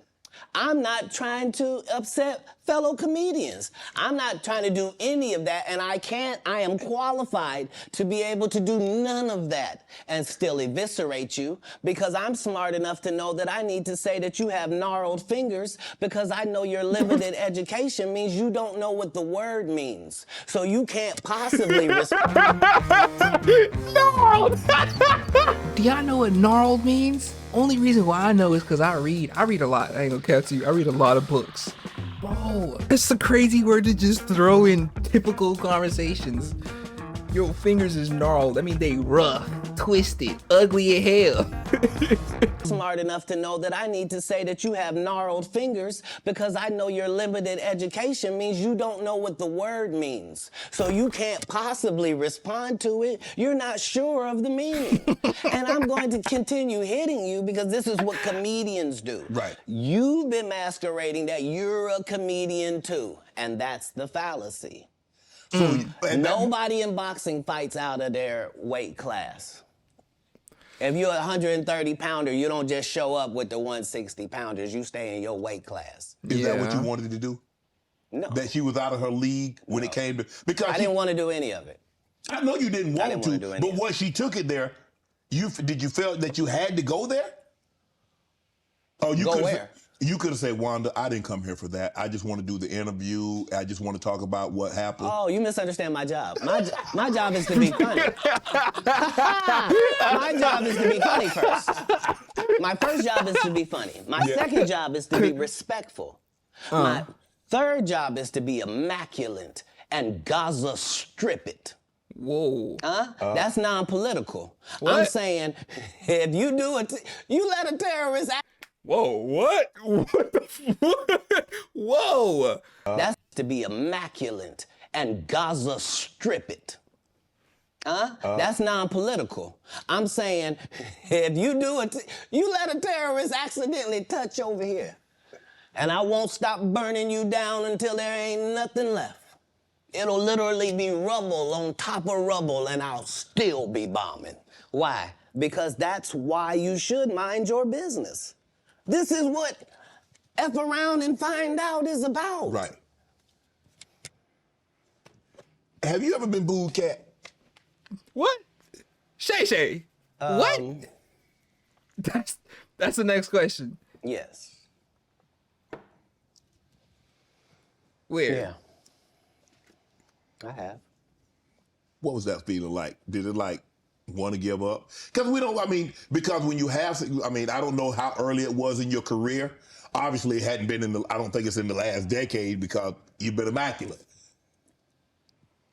A little glazing, but it's okay. I respect Have it. you ever dropped a pass? I have. I've been booed too. You know the little segment between everything is fine and I got it, and then you noticing where it is now? Mm-hmm. Yeah, it's that. The thing about, as a comedian, the audience's opinion is the only opinion that matters, not you, the writer, not none of that. And so I don't think any comedian has ever been booed unnecessarily either. They deserve it. Oh yeah. I'm saying, what do they say when a guy shoots the air ball in the NBA? They say air ball to make sure everybody knows. Yeah, but again, yeah. he still got to get back on D. Right. Like Right. the game didn't end. He don't get to throw his hands up and sulk. Right. Yeah. That's supposed to be used as a learning experience. Most Yeah. comedians don't get booed enough. I mean, this is how you end up with a Michael Blackson who's a real African doing a fake African accent. Okay, this guy is mad at me. All I did was give him the best advice of his life. Remember? What Michael Blackson just took us straight This is how for? you end up with a Michael Blackson who's a real African doing a fake African accent. Okay, this guy is mad at me. All I did was give him the best advice of his life. Remember, he was wearing dirty dashikis. And I told him he needed to dress to be in the position that he's trying to say that he's in. And if you're the African king of comedy, sir, there's actually comedians in Africa doing comedy. If you're going to say that, you got to go to Africa and get a school, dude. Everybody got, you got to put in some work. And these guys, they take my advice, they change their whole persona, and then they hate me for it. And generally, I'm just too big to comment or make a statement about it or do a live or any of that. But when it gets to be a whole grouping of these guys, I gotta come and talk to Shannon. I gotta lay it down at the altar. You know every comedian. This is the other side of Kirk Franklin praying. This is the reckoning. 2024. Nigga, that sounds reckoning. terrifying. What? You know every comedian that's been on my show. You know, you watched every episode. Cause No, you know. that's not what you said. You said I know every comedian. You know every comedian. You're limiting me. Oh, you watched every episode because you know things. You know things. That's always where I'm trying to come from, whether it's comedic or otherwise. That's why even if you see me get arrested 10 times in a row on TV, as a fan of mine, you can be like, he finna be right out. Yeah, but they just said he didn't do it. He couldn't have. It's stupid. Why would he do something stupid knowing he got to come back and talk to us? Nah, they respect that every time it happens, I'm gonna be free as a bird sitting out here talking to you about it, that it really was what I said it was, that's all. Hold on, Katt Williams fans, is this true? I ain't gonna lie, he presents a pretty convincing argument, bro.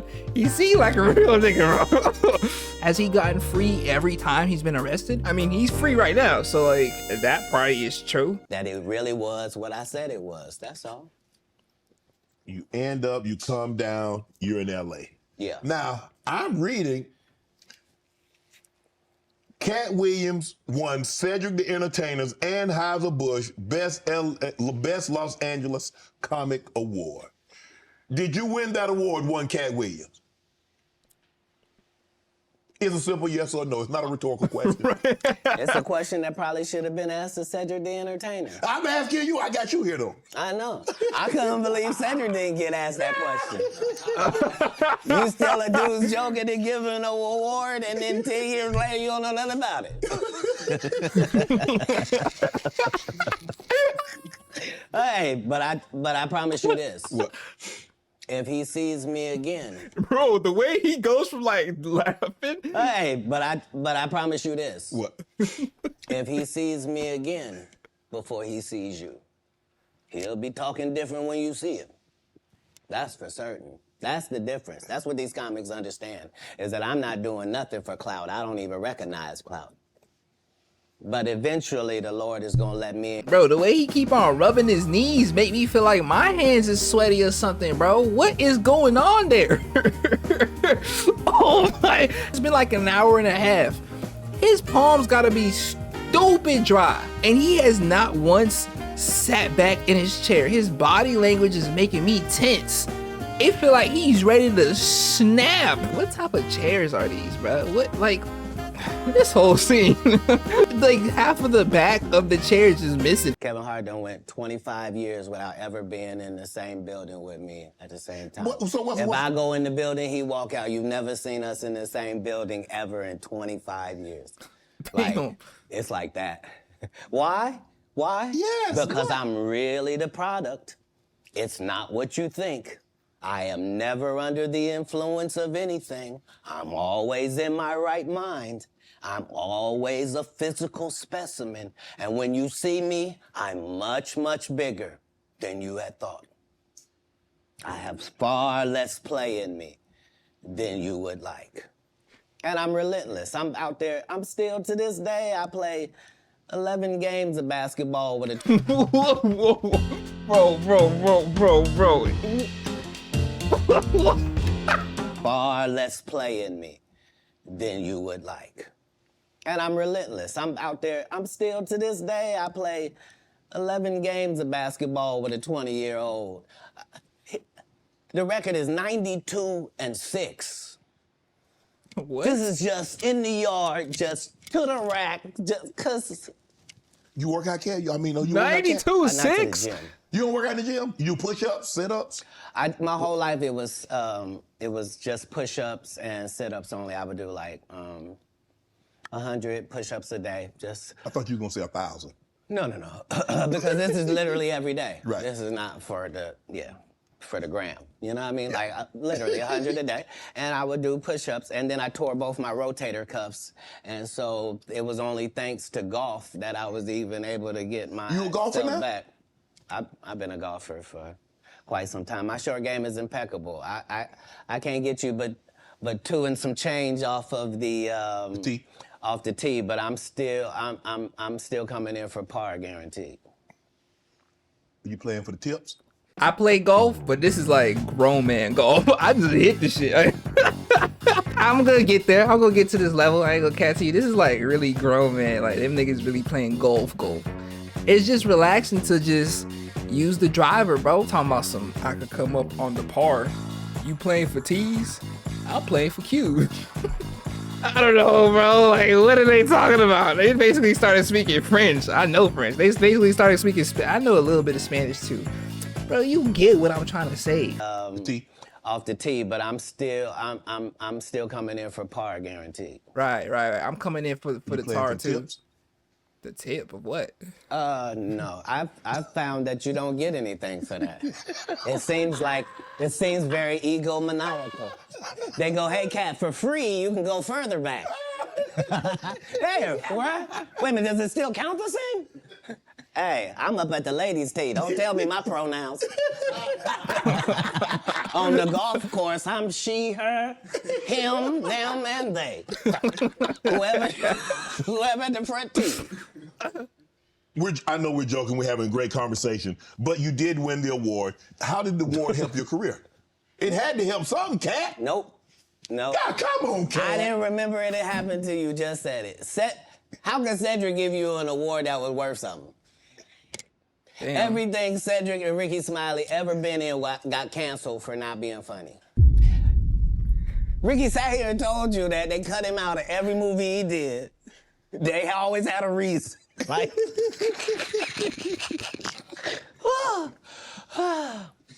that's why I'm funny, because I'm a happy person. I laugh all day long. I can't even imagine the misery of these bumps. Just to not be good at what you do, not work hard at what you do, but have to act like you the best at what you do. It is crazy. It's crazy. But they be touring, they be doing like 100 shows a year. I ain't gonna cut to you. This is really hard. They be touring. They be doing like 100. My dog Shay Shay from around the way. Oh God, bro. What? Why did I just boom that? I'm sorry. I meant to press play. Just to not be good at what you do, not work hard at what you do, but have to act like you the best at what you do. It is crazy. It's crazy. But they be touring, they be doing like 100 shows a year. That's me. I don't run into none of them. That's what I'm saying. If you a Faison Love fan, you mean you've been a fan of him for 32 years, you still waiting on him to do his first special? Damn. You mean to tell me if Steve Harvey your favorite comedian, you mean you've been waiting for him to do stand-up for 15 years now? Damn. What? I mean, Steve got a lot of other DL's still out there.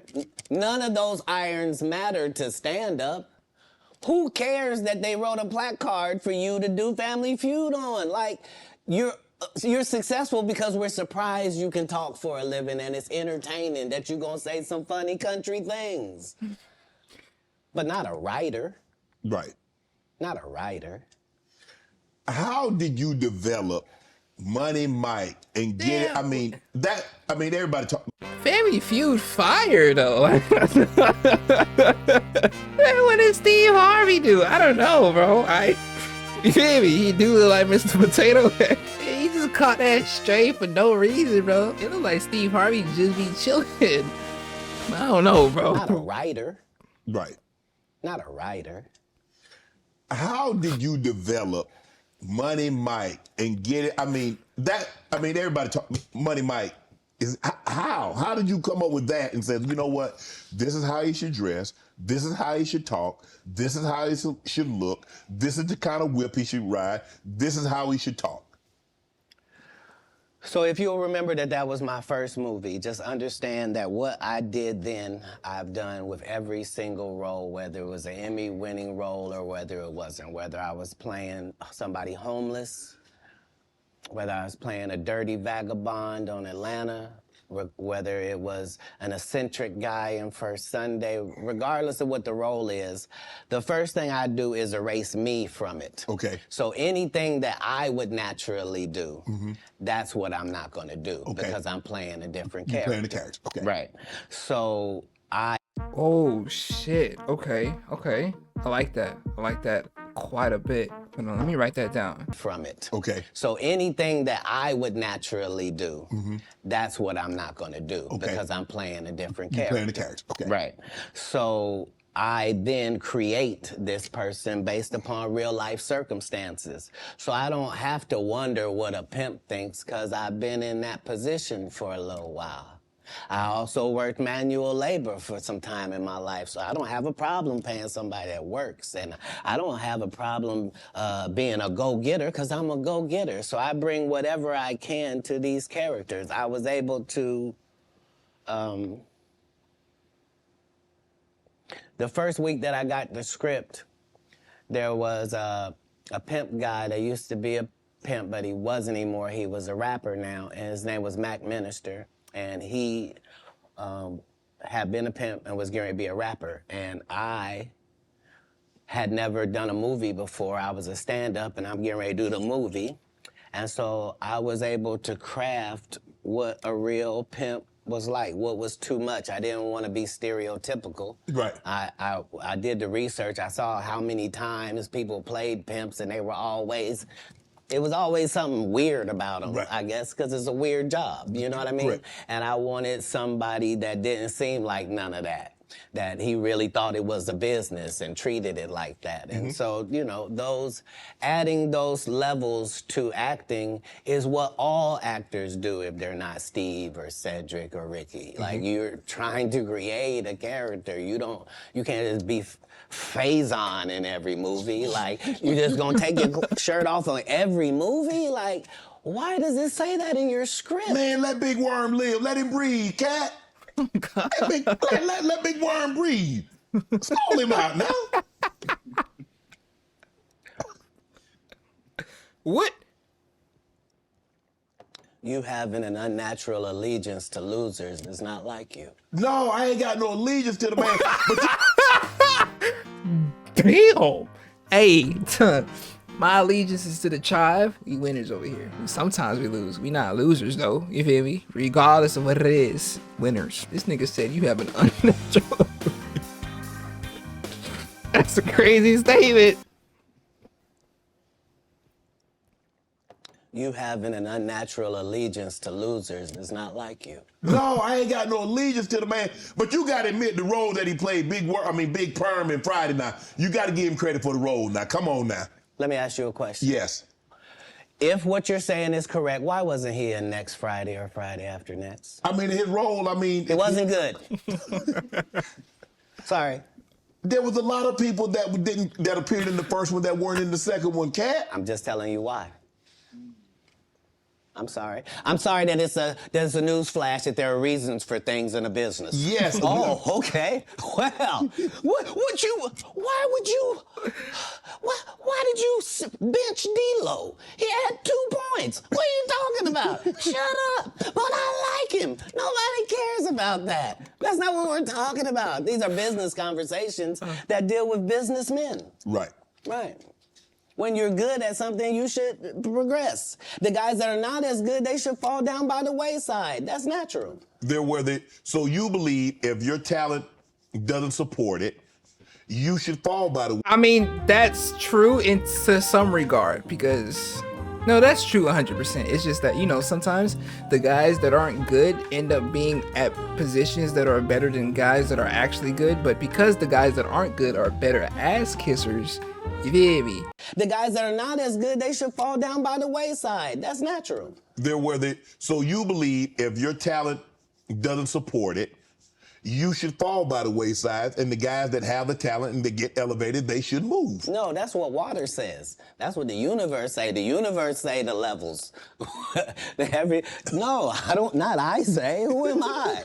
I'm nobody. But I'm working every day. Same video, different day. You hear me? I ran out of space. This video long ahead of 2 hours and 46 minutes. That's almost 3 hours. Cool though. This has been extremely entertaining so far. All right, last time we left off, I don't even remember. When you're good at something, you should progress. The Yeah, guys that are I not remember as saying good, they this. should fall down by the wayside. That's natural. So you believe if your talent doesn't support it, you should fall by the wayside, and the guys that have the talent and they get elevated, they should move. No, that's what water says. That's what the universe say. The universe say the levels. Not I say. Who am I? I'm nobody. But I'm working every day as if I think that's what Should happen.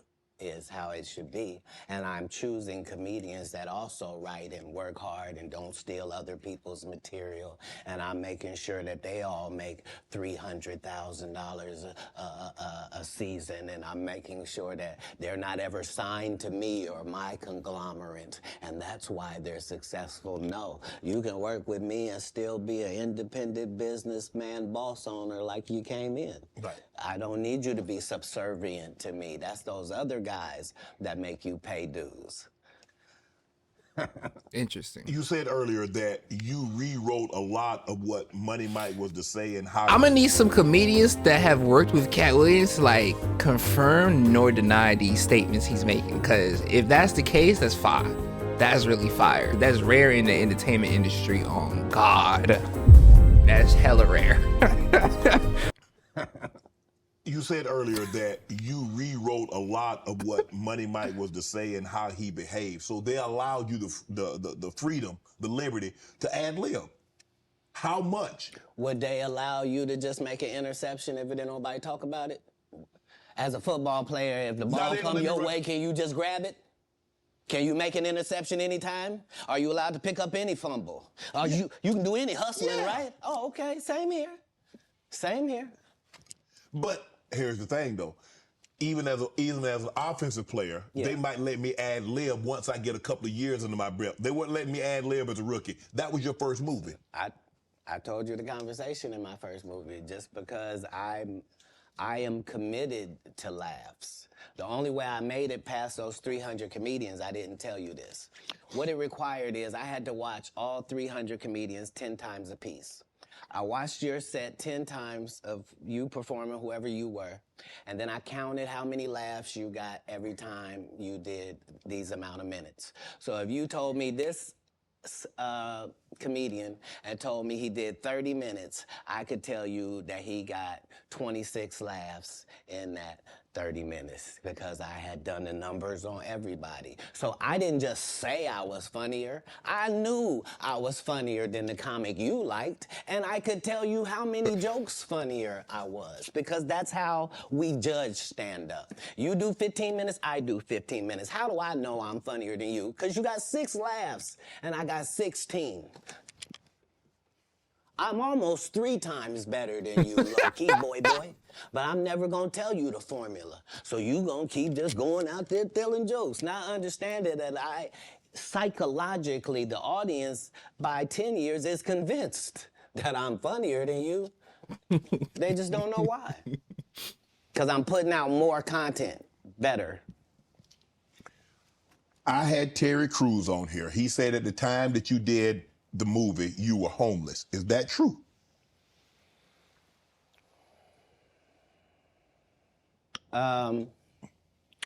This was my situation. 5 months prior to me getting this first audition for Friday After Next, I got this baby son. I'm holding him up above me. He grabs my little chain. He's playing with it, and he accidentally drops it. It breaks out my front 2 teeth. Damn. I'm in a situation now where when I go to the dentist, they telling me this gonna cost thousands and thousands of dollars to fix this right. They not telling me what it's gonna look like. I go get an estimate with no money involved, find out what I need to do. They find out you got a tumor in your upper jaw, so we're gonna have to do a whole surgery for you. It's gonna be 100 bands. I don't have it. I don't have it. And I'ma just have to live with that. I ain't gonna catch I'm you. only gonna have this check from this movie. So while I'm doing this movie, we live in this trailer. This is where we live. So when they come to work at 5 in the morning, we already there. When they leave at night, we still there. We just double back because we understood that this is our one opportunity. And we have this opportunity to change our lives, just like a young man going for the draft. Right. We can actually get in the league with this. There are 30 comedians on this cast. They're all magnificent. This is the holy grail of the situation. So yeah, I was able to make Just sure an all or that- nothing type of vibe. Because it I wasn't see. just my first movie. It was KD Albert's first movie. It was Terry Crews' first movie. Absolutely. I was the leader of this group, which meant that we didn't do their rehearsals. They did rehearsal. We did our own rehearsals daily to make sure that we were at the level of professional actors, which is what made it so egregious. That guy. Saying, you were supposed to what? Oh, he talking about Ricky Smiley? Katt, he did have a good part in the movie, man. The Santa Claus was funny, man. The dude said the entire time we were filming, I can't play this role. They got a bandana over my nose and my mouth. My family not even gonna know who this is. So yeah, tell your story.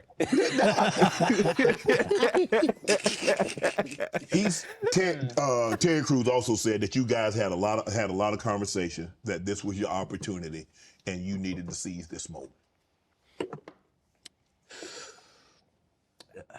Terry had the benefit of having been in some very high-profile situations already and took L's. Mm-hmm. Like, he had been in the league, you know what I mean? Mm-hmm. He had Terry Crews was in the wrestling. NBA? He had done a lot of things. He had been televised in some things that hadn't worked. Right. And this was just fortuitous for him. And now you know what nobody has ever said in the whole industry in 20 years about, the whole Money Mike not getting raped in the bathroom. Right. So I understood going in that there's no reason. I lost for a 5-year period, every single movie that Kevin Hart did was a movie that had been on my desk that all I had said was, just, can we take some of this step and fetch it shit out? And then I can do it. Like, it don't need to be overtly homosexual, because I'm not homosexual, right? It doesn't need that to be funny, right? And me saying that and them going, oh yeah, no problem. And then going to give it to this other guy and having him do it just like it was and acting like I'm a bad person because I keep standing on my standard. But yeah, it's interesting, but I wouldn't change it for the world. Like, again, I'm on the winning side of these decisions. You know, look, I've had Cube, I've talked to Cube, and a lot of people say Cube doesn't pay. What's your relationship with Cube, and what did that opportunity mean for you? Well, the ungrateful bastards that would say anything about Cube's payment, you shouldn't even talk to them anymore. Like, you don't go to Goodwill, you don't go to a Goodwill thrift store and go, look at all this cheap ass shit. Why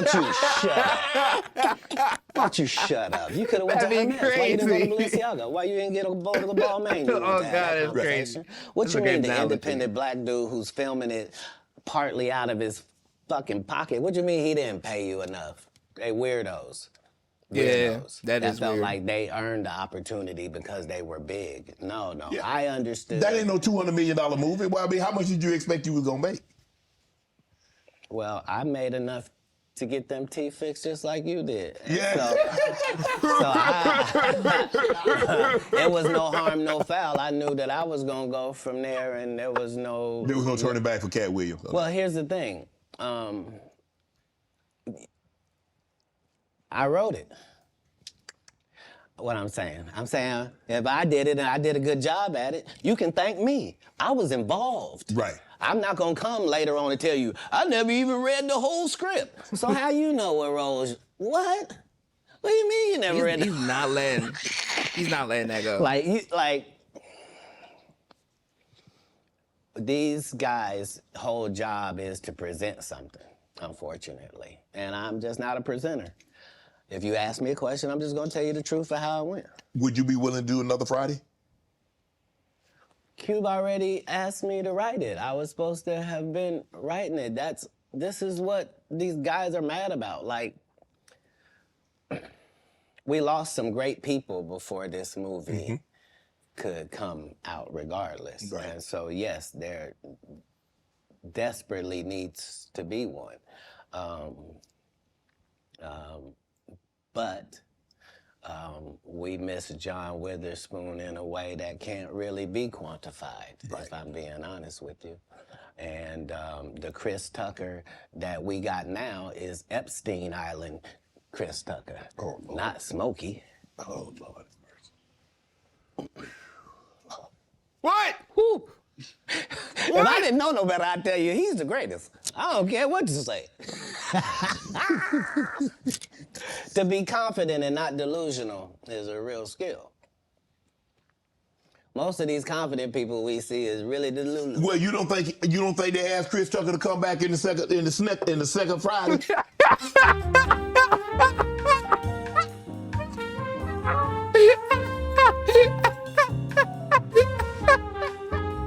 He's like stuttering.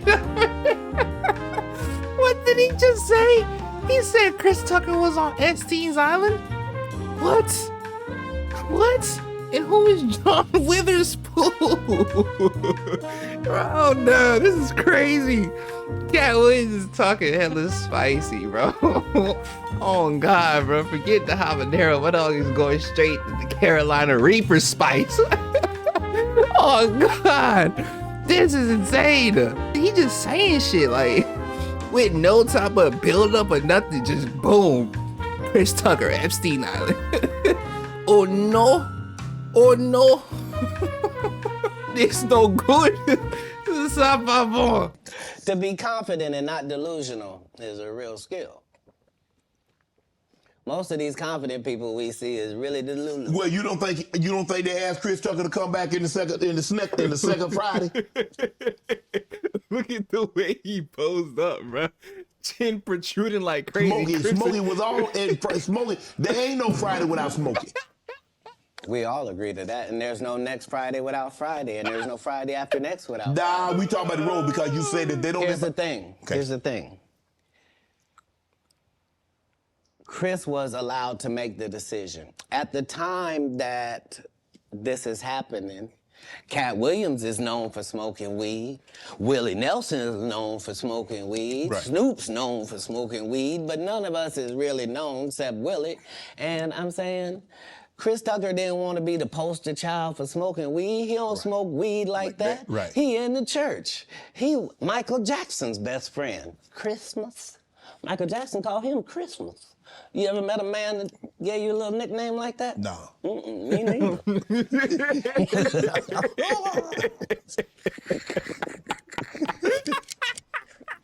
Must be the greatest.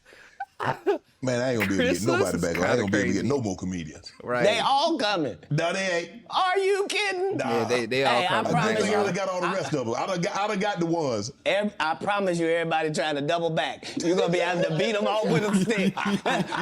You gonna let him? They're coming. Much as You on Def Comedy Jam, Comic View. What were those experiences like? What do you remember most about Def Comedy Jam and Comic View? Comic View was everything. Comic View was really the break, and not Friday after next, just because Comic View was just 3,000 of your stand-up peers, and we just throw sets of all of them up there, and we see who the audience likes. Who do they like? And it was a great wild, wild west time to be involved in comedy. And the same is true for Def Jam, because hip-hop was a fad at one time, and hip-hop ain't gonna last, and why are you doing that?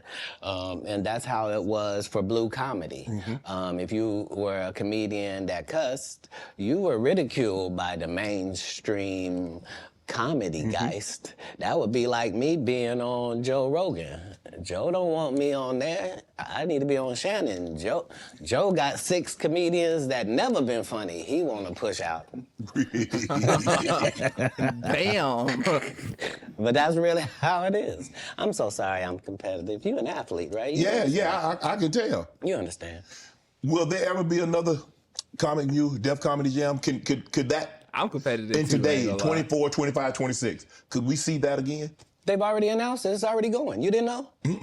Yeah, Kevin Hart purchased it, so he's now doing Comic View. That happened at the same time that they gave DC Young Fly Hollywood Squares. Yeah, because they tell you that there's no gatekeepers, but we keep seeing the same people open the gate. Didn't Kevin open the gate and let Tiffany in? Ain't he now opening it up for... Don't such and such open the gate? What do you mean ain't no gatekeepers? There's 100 gates out here. Would you Everyone I've seen got a keeper. Would you have wanted to do Comic View or Def Comedy Jam? Would you have wanted to be? I think we just mentioned I did them both. No, I'm saying purchase the rights and refranchise it. Nope. They didn't offer it to me anyway. Like, Comic View did a couple of disservices to comedy as well. So there were people like me that were out there getting 2 and 3 standing ovations in one set. And that wasn't good for television. So what they did was they started making everybody get a standing ovation. So they would tell the audience, when they get off stage, everybody get up and cheer. And so now the fact that I'm the only one out there going to get standing ovations is now making people think everybody get a standing ovation. And that's not how comedy is. So I understood why that couldn't go anymore, because remember, Ricky Smiley sat right here and told you a story about how he performed with Mike Epps and Katt Williams when he did Comic View, and to let him tell it, he was funnier than both. My name Lil Dow. You're talking about the special needs. That's good. That's a different time. That's some clever material. That was a different time, Katt. No, it wasn't. It was the time I was there. But I'm saying... That time, this time, same times. No, but I'm saying... Just like people that tell you the Egyptians, they not black. Egypt is in Africa, folks. As long as Egypt is in Africa, then Egyptians are African. Do you believe you could tell the same jokes today as when you started out?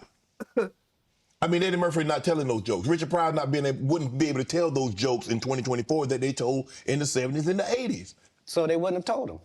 But that's my point. They're not inferior people. No. If they were in this time, they would be going according to our time. Just like then, we were going according to that. Like, that's how it is in the world. There are words that we can use for a while. And when we use them for a while until somebody says, that ain't a good word, we should stop saying that. Correct.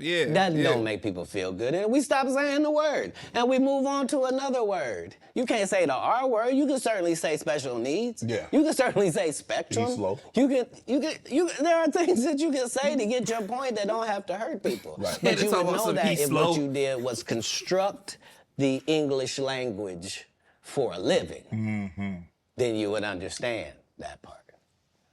You financed your first stand-up. You had it cost you $22,000. You had $25 to your name. Yeah. Why did you decide to do that? You believe that much in Katt?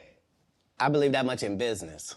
In business, the goal is for you to become independent and be the boss, take the responsibility, and also get the profit. Okay. Right.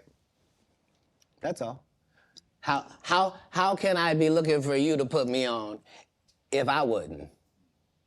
And if I can't show you what you missed out on, why would you believe me? Now, the fact that I was able to do it 12 times. He financed his comedy That's special the real 12 thing. times? The part that I'm able to do it all across the country. The fact that every time I do a tour or a special, you think, well, that's sponsored by somebody. Somebody did a good job.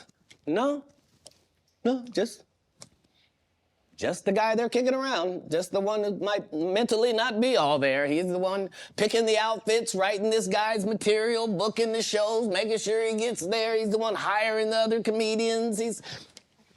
But hey, I knew that that's the end goal. So if that's the end goal and I'm there when I start, why would I deviate from that? Right. Remember, my goal was to get this far in Hollywood and still have a virgin asshole and never have sucked a penis. That was my only goal. I didn't want to get with a white woman because I was scared she might have me that's a running good down the goal. street Like, I like don't- Jonathan There you Majors. go. See, come on, Katt. Not because I didn't like white women. I think white women are as great as any other women. But I'm not gonna act like I'm not scared of them. I have a reason to be scared. You could be Kang the Conqueror, and they could take your rabbit ass down in 2 weekends. And that's the truth of the matter. So I stayed away from that. And remember, I told you the drug story from when I'm in the park. Yeah. So these are just the things. I had all of those when I came in. I already was ready for that. That's what they don't like. I did not know.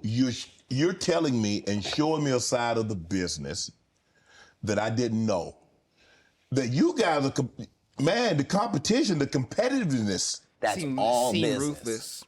I don't care if they're selling That is Coke. also true, You yeah. wouldn't believe the things that Coca-Cola says about Pepsi.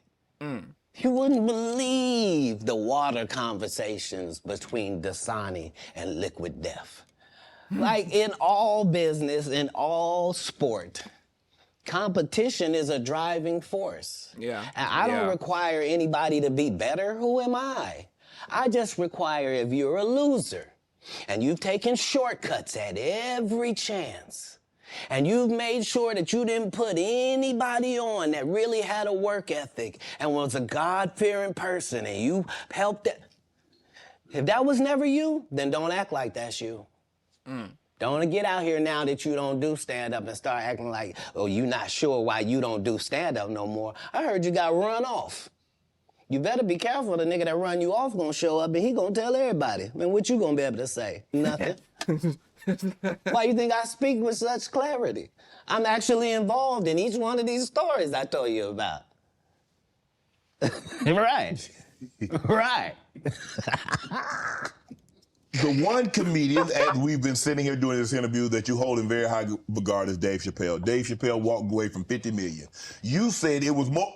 Tell the story. That's right. I'm gonna let you tell it. No, you're No, the I best. want you to tell it. You really are the best. You've proven it here today. As much as I'm proving it, you proven it. You proven it. Yeah, that wasn't the thing. It wasn't, people say that. He lost $50 million.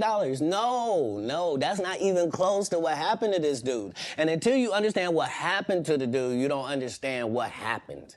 Like, no, not they offered him $50 million and he turned it down. Who gonna turn down $50 million? Now, I've had to turn down $50 million 4 times.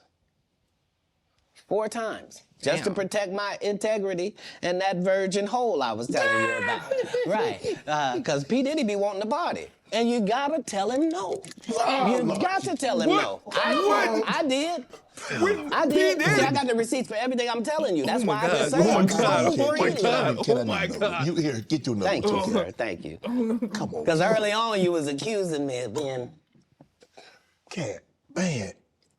It's crazy. What did P. Diddy? I mean, but you know, some of these people... Martin tried... Hold on, I heard some crazy shit about P. Diddy. I ain't gonna cap. If what they say about that nigga true, bro, he can catch as many strays as possible.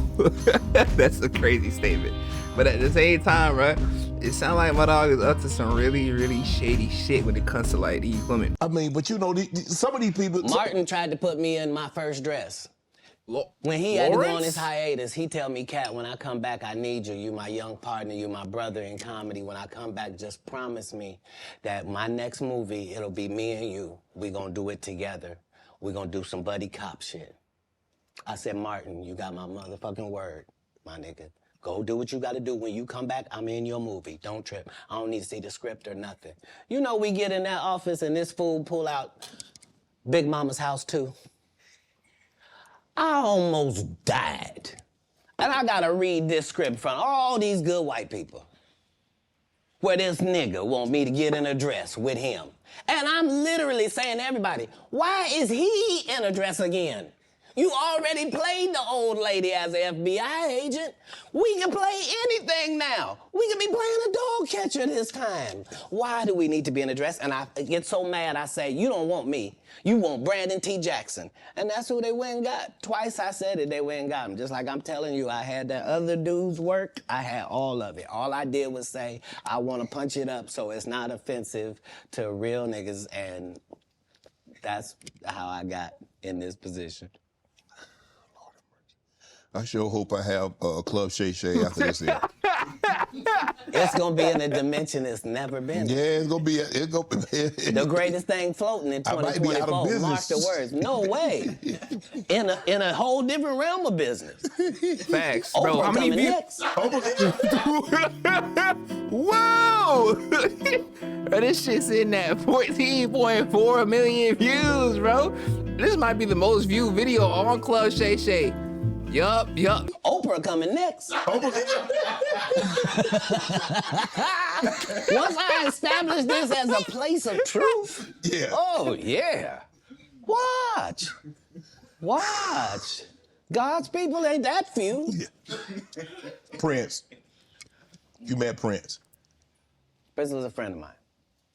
He was a friend of mine. What was those conversations? Because look, I mean, sometimes we don't really understand or appreciate someone until they're gone. I did. I was a big Prince fan, all of his stuff, Yeah. because he could play all the instruments, he could sing, he could dance. He was an entertainer that could sing. And what he wrote, I mean, who thinks of Cherry Moons? Who thinks it snows in April? Who a raspberry beret or pink cashmere? The purple rain, the things that he wrote about. I've never heard like, of Prince. Bro, who mind? I probably have heard a Prince song, but I never like went out of my way to listen to some Prince music. You feel me? Is it banging like that? I'm trying to see. The purple rain, the things that he wrote about. Well, like, bro, who mind goes there? Yeah, he was unlike anybody in the world. He was just an amazing individual. I was able to meet him when I was 12, and I knew him my entire life through all of his changes. I was able to assist him many times. If you go look at Prince's car collection, you'll see that Prince don't have not one car Katt Williams ain't got. He got the Prowler from Friday After Next in there. He got the same Bentley as me, like, because we share certain things. Our connection was lyrics, musical lyrics, women, and cars. And those are the areas where he trusted my opinion on things. And that's where I got to be helpful in his life. And he was helpful in mine in really all different types of ways, especially about the business, as far as being a black man that was rich in this business at 18 years old, had already did his first $1 million contract, had already broken records, was determined that he didn't want to be like anybody else, was so great of a guitar player that black people just stopped caring about guitar, and he got left out on a limb and somehow still had to create his way out of that. He was just really a 1 in a billion type person. I was lucky to know him. Now, there are specials and the streaming. I don't know. I don't think there's as many, and there's no DVDs now. So where are you on this streaming, the specials? I mean, obviously you still tour, but how much do you focus on? Okay, I'm gonna tour, say 100 days or 150 days, but I'm gonna do a special. Well, now that our relationship with Netflix is at the 8-figure mark, 8? How You said 8? How often you want to Damn. No, you said 8. I mean, like Right. 5, 6, 7, 8. Damn. Got to be 10 million to qualify, yeah. So what I'm saying is, once you're at that level, how many would you do? I'd be willing to bet you say, every time you turn around, I'm gonna be doing another one. I think that's what you would say if you was any good. Yeah, and like I said, with 12 comedy specials, why do I need to be in these conversations with these specialist people? Sid ain't got no specials you remember. Steve ain't got no specials you remember. Ricky ain't got no specials you remember. Faison ain't got no. What? So why do y'all Quake get did a special. Yep, it was 20 minutes long. It was good too, though. It was. He's good. Not it was good. He's Yeah, good. see, Quake my He's guy. good. Don't think because I said something derogatory that I don't know how to hate. Earthquake has consistently, I don't think anybody's ever said Quake wasn't funny. He probably never been booed. Yeah. I don't think he's ever given a bad performance in his my life. dog. But his just due was overdue.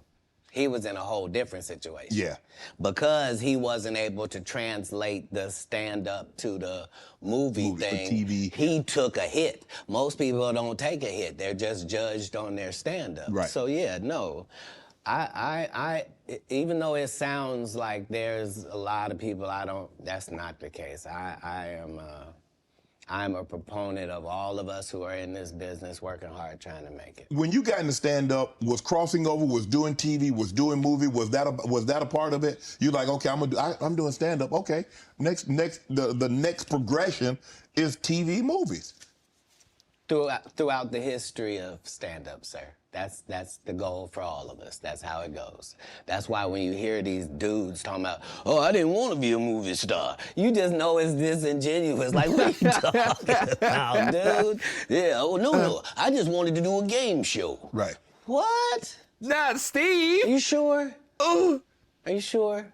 Because I thought you did Mark Curry's show over after he had just done hanging with Mr. Cooper.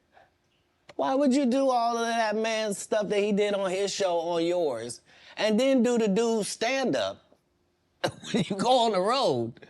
And then you never put Mark Curry on your show or nothing. Like, if you don't say anything, these dudes will run over you. I don't know if you know how bullies operate. But if you don't stand up for yourself, there really is nothing they won't do. Right.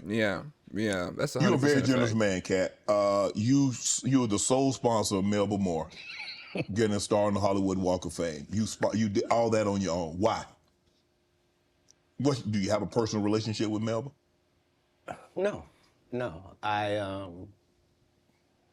I understood that she was a black woman in a time where it mattered what you look like, and they had a certain thing that they needed you to look like and act like in order to be successful. Right. And she just never did that. She wasn't tall enough. She wasn't fine. They didn't like her looks. They didn't like that her hair was natural. They talked crazy about her, and yet she still made all of these achievements. And I'm like, understand, I'm already in the Comedy Hall of Fame. I'm already going to heaven no matter what happens. If it ends in a second, I'm up there. So it gives me the leeway to do some things that are simply because it's the right thing to do. Damn. So the truth That's of the fire. matter is, they wanted to give me a star, but please don't consider me and this person been sitting on this list this whole time. And just because they ain't got enough money, they can't get they just due? That's crazy. When do you start? That's hurtful. What if somebody can't afford their flowers? You mean they don't get them? No, God don't operate like that. He would send a dummy like me to come and take care of that. Just so that the right thing happens. That's how the universe works. But because remember, what am I spending my money on? I'm not spending my money on strippers. I ain't spending them on drugs. Why not? Like, what? What? Because if I go in a strip club, I'm only trying to get her out of there. Yeah. I have no intention of her or any other people being in this position. If I see a girl I like at the strip club, I'm telling her, you know you don't have to strip no more after this. Damn. This could be your last day. Damn. How about that? Ooh.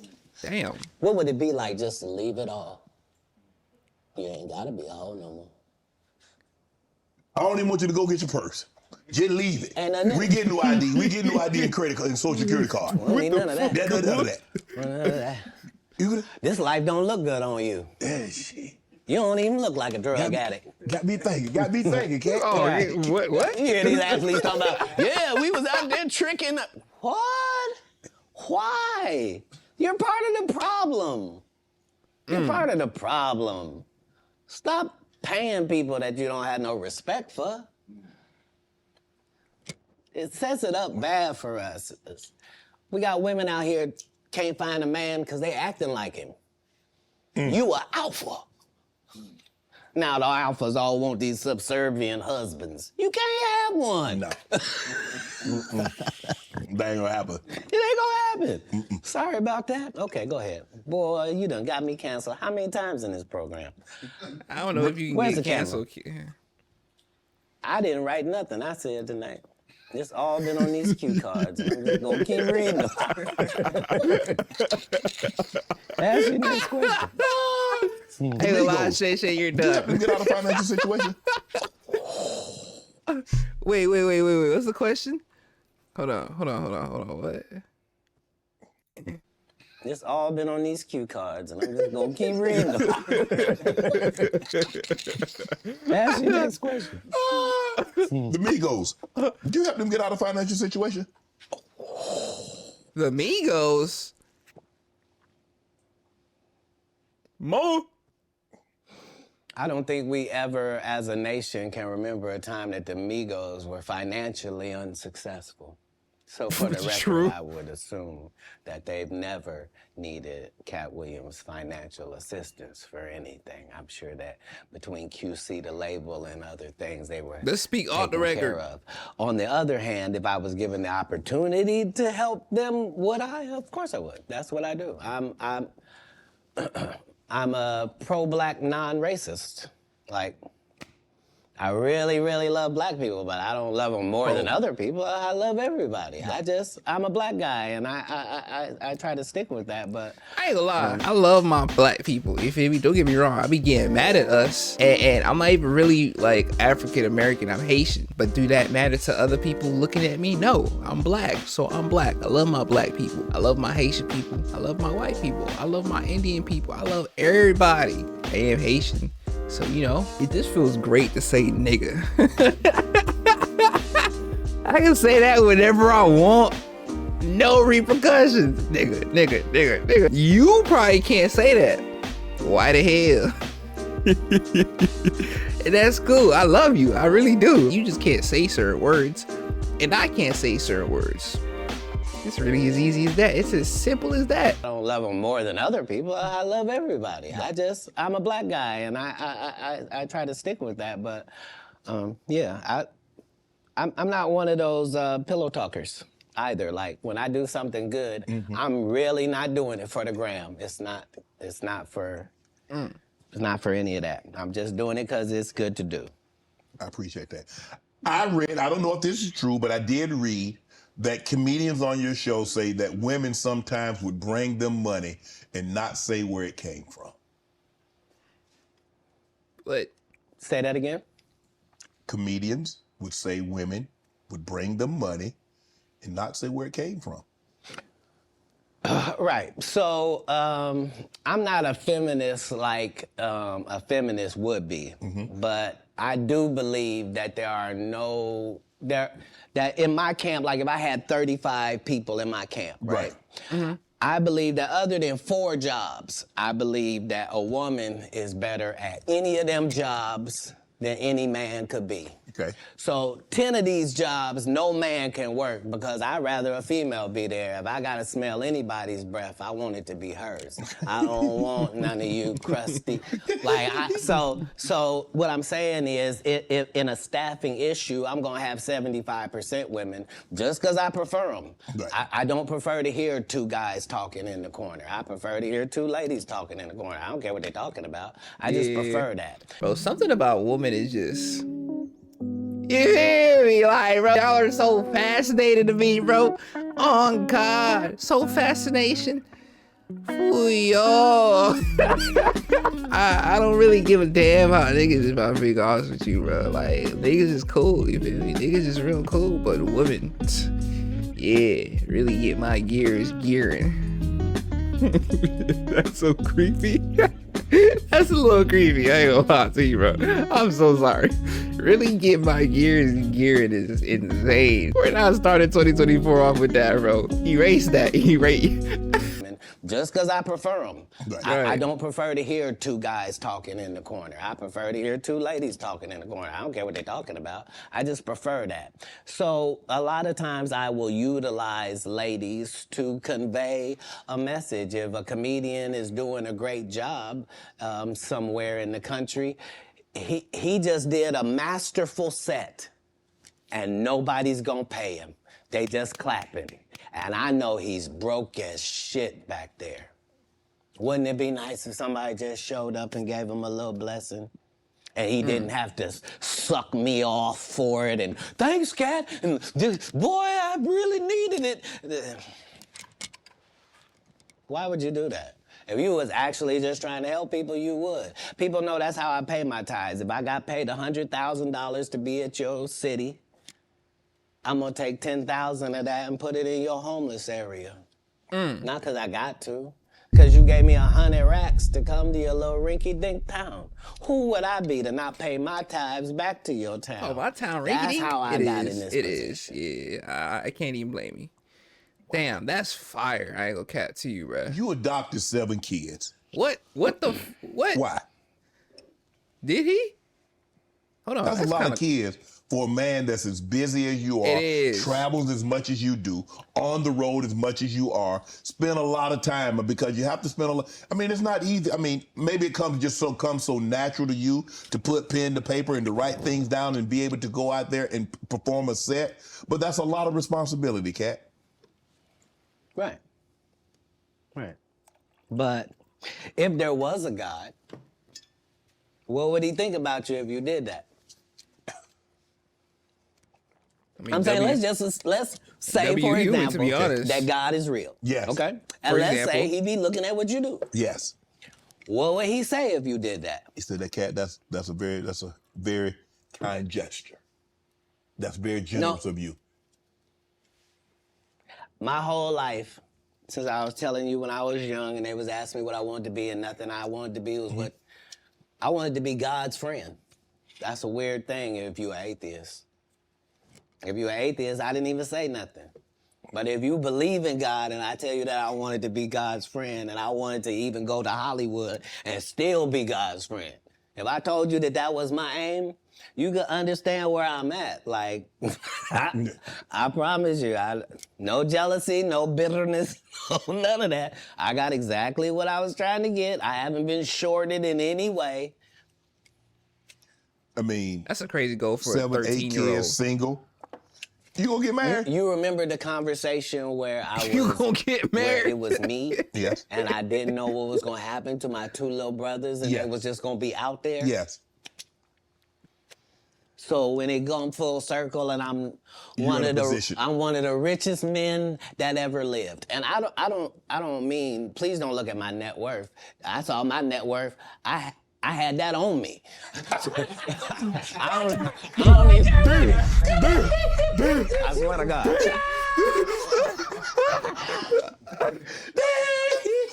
What I'm saying is, like... Damn. I'm saying my net worth is less than my last Netflix deal. You understand what I'm telling you? Make it make sense. But I'm fine. Jesus was poor. Jesus ain't had nothing.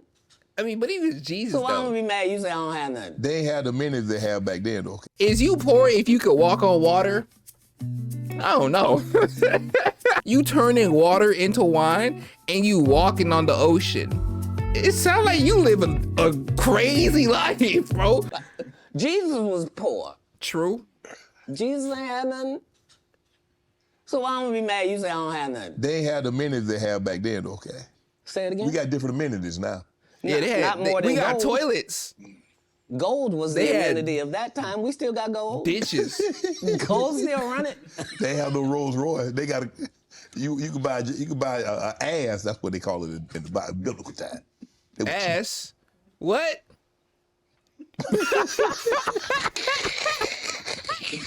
I'm saying if you really want to say, I'm saying a colonan is cheap. Hey, So back in the day, I would get my girl a donkey. Today we get her a colonan. But I'm saying whoever, whatever it is, I'm saying Cullinan is not cheap. Okay, a Cullinan, it's a car, by the way. Rolls Royce. Umbrella in the door. That sounds crazy, but legit, if you open the door, there's an umbrella that pops out if you press a button. The things is 300. Hold on, let me show y'all. See, it's so expensive. They not even saying numbers. They not even saying numbers anymore, bro. From 374 bands. I'm talking about 374 smackaroos. You press a button and the door closes itself. Self-parking. Leather, buttery interior seats. This shit kind of ugly. It's mad boxy, bro. I don't really like it if I'm being honest with you. I'm saying if you really want to say, I'm saying a colonan is cheap. So back in the day, I would get my girl a donkey. Today we get her a colonan. But I'm saying whoever, whatever it is, I'm saying I'm saying because what we gonna do? I done already told you, I'm one of the richest people that ever lived. Yes. Only in the fact that when I wake up in the morning, no matter where I am, I don't need nothing. Whatever I need is right around me, and whatever I don't have, it's only just because I don't have it. It's not because I can't get it.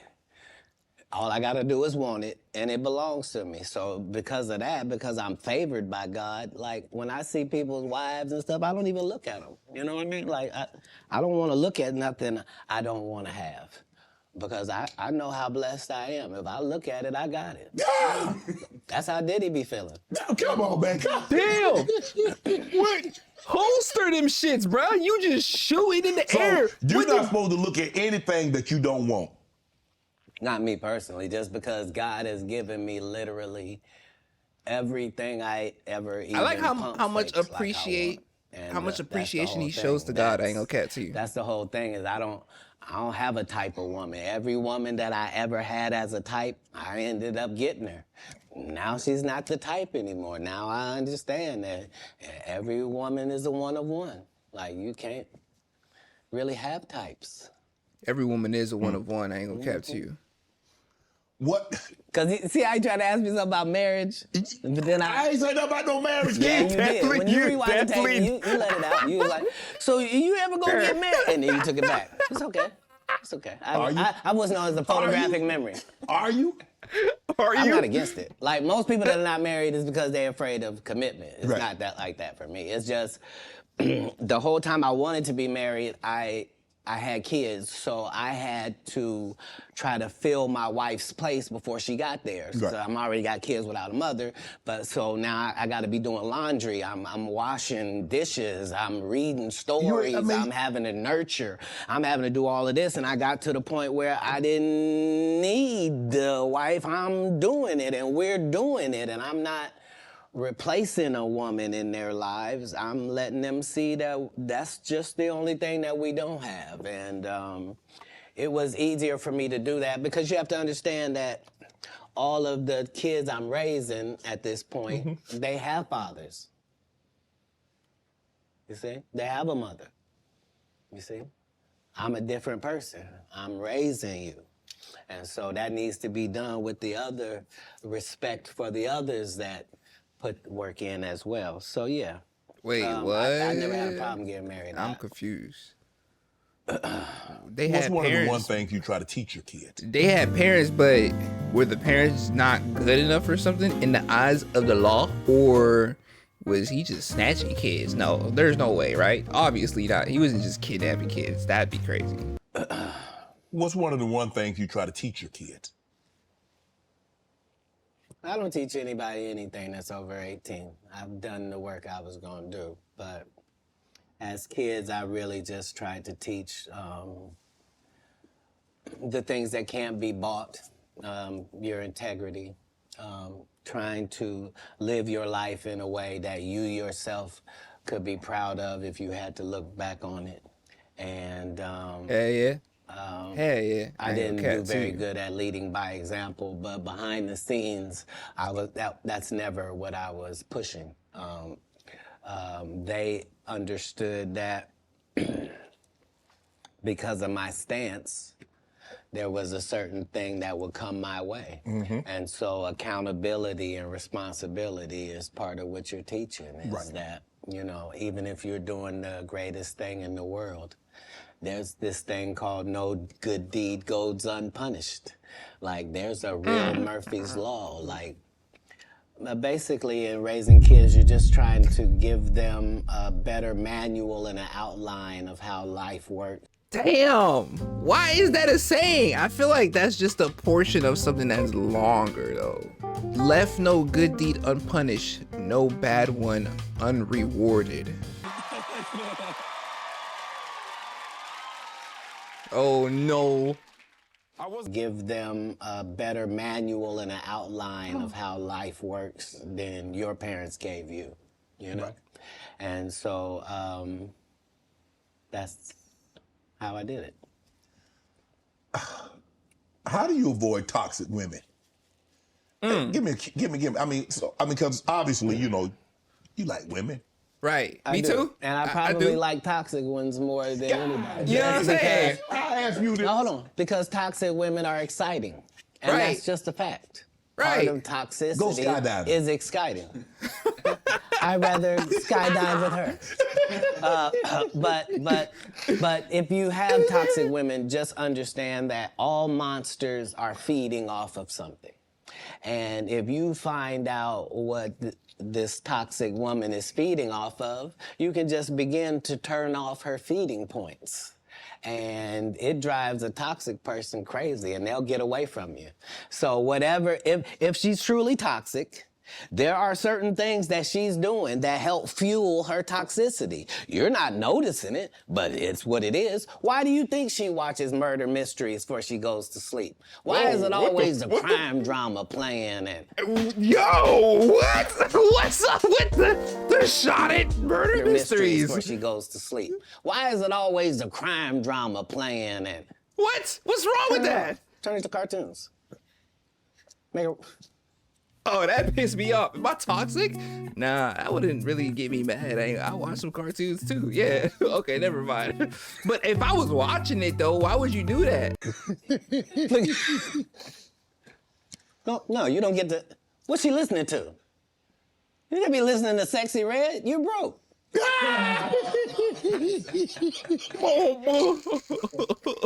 That's just me. Toxic people are Damn. trying to get things. They're not being toxic for no reason. They're gaining something out of how they operate. That's why they operate like that, because they get something. As soon as you find that out, you'll be able to cut off what they getting. Okay, well, like the shot at the murder mysteries is crazy though, because what do we gain from watching these murder mysteries off Rob Mango? I ain't gonna care, bro. It's just interesting, bro. But what I need to pinpoint what we gain though. Perspective on how the world is. Okay. I mean, that's good enough for me. Toxic people are trying to get things. They're not being toxic. So if for you no watch a murder reason. mystery, They're you gaining toxic? something out of how they operate. That's why they know operate that's not like what you that, because they said. get something. As soon as you find that out, you'll be able to cut off what they getting, and they will leave. Yeah. That's interesting. You were married once. Never. You weren't married. Never in life. So would you have a cohabitation agreement? Never. How? How could I be a single parent and be married? You could, you know, there are people that like were married and then they get divorced and then they become single parents. That's how that works. Yeah, but a person who's never been married means he's never been married. Okay, I'm gonna take your word for it. Why would you need to take my word for it? Hold on. If I had been married, wouldn't somebody have said who she was? No. It might have been a long time ago. Nope. I've never not been jump famous, like sir. that? I just worked the story out to you. I don't have no hidden mysteries in my life. That was Jesus. I don't have no periods in my life where it's unaccounted for. No. That person that said that was a liar. I got a case right now in LA. This lady saying she was my assistant for 14 years, and I heard her or something like that. Never worked for me, not a day in my life. Liars lie because they want to. But people always say, why would they lie? No, there are several women have said they was married to me. It's just when it went to court, they had to say, I was married to him spiritually. You shut up. How you gonna be married to me? My kids don't know you. Answer me that. So do you have a problem? Do you have a problem bringing women around your kids? No, not then or now. I've always lived Yeah, with we'll be several smacking women. cheeks. Like, I'm known for that. Several? Yeah. Like more than one? I've already told you that I prefer the company of women to Yeah. the company of men. So if I told you that me and a couple dudes on my staff sometimes have to cohabitate, nobody finds a problem with that. Yeah, so it's me and 3 ladies cohabitating because that's how the business gets done. Like, I don't want a chef that scratches his nuts before he cooks. I don't. No disrespect to these guys that go around with these large male-only groupings, but that's not my episode of Entourage. Hey, I ain't got a problem with my testosterone, but what's the opposite of that?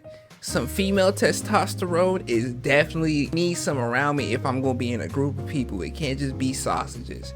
It gotta be I don't know. I don't actually know. Like I said, sausages. We both know. I mean, like that's a dude's reproductive organ. But what would be the female equivalent of that comparison? I don't know. I need an answer. Male-only groupings, but that's not my episode of Entourage. Man, you were approached by 7 gunmen. You were robbed, shot in the thigh. What? Say it again? You were robbed once, correct? No, I never been You didn't get robbed. You didn't get approached by gunmen trying to get robbed. They didn't take anything. I wasn't even the target? I wasn't even who they were talking to. And not because I say that. Because if you look at what time period it is, I'm not even making $5,000 a year. So robbing me wasn't the answer. This is before Oklahoma. So did he get robbed or You not? talking about a terrible condition. They'd have been disappointed thinking they'd get something off of you, huh? If they'd have robbed you. Look, in 3 cities, it's legendary that Katt Williams would walk down our streets with his baby in a baby stroller, with a diaper bag, with a gun in a diaper bag. The only thing I need is a pass. Don't mess with me and just let me go about my business. I'm living in Inglewood, Compton. I'm living in Manchester and Western. I'm in LA, the gang capital of the world, but never robbed. Because why? I'm not pretending to be something I'm not. You think I'm a blood. You think I'm a Crip. I'm from Ohio.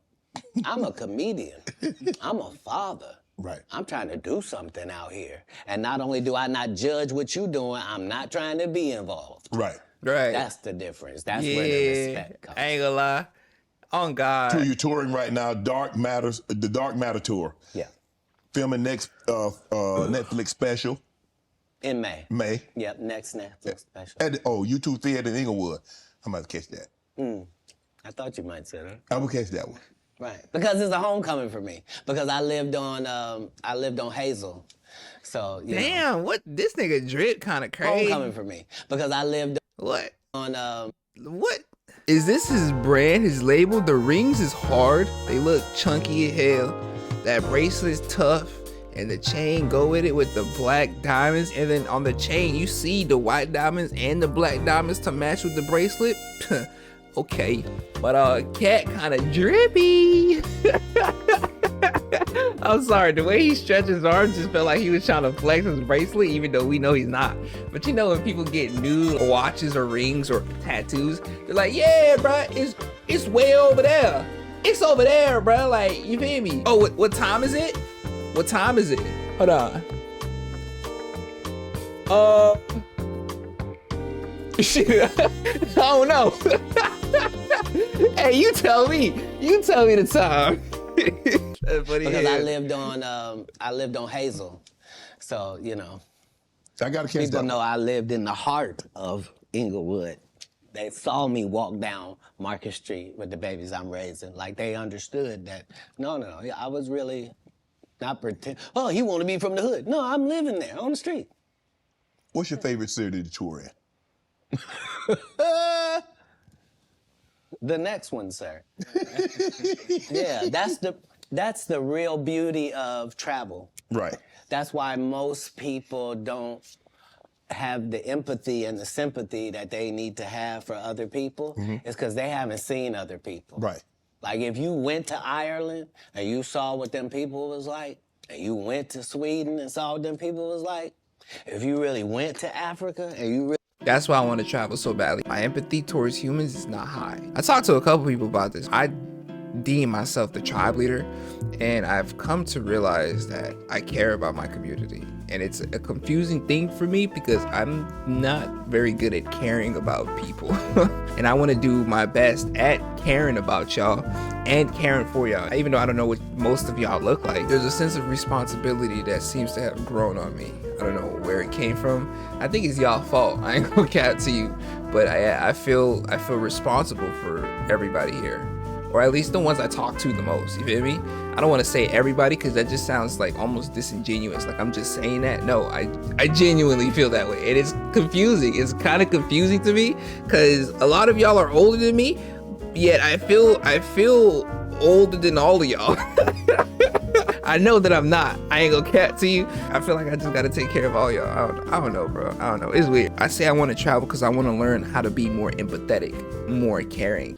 have the empathy and the sympathy that they need to have for other people, it's because they haven't seen other people. Right.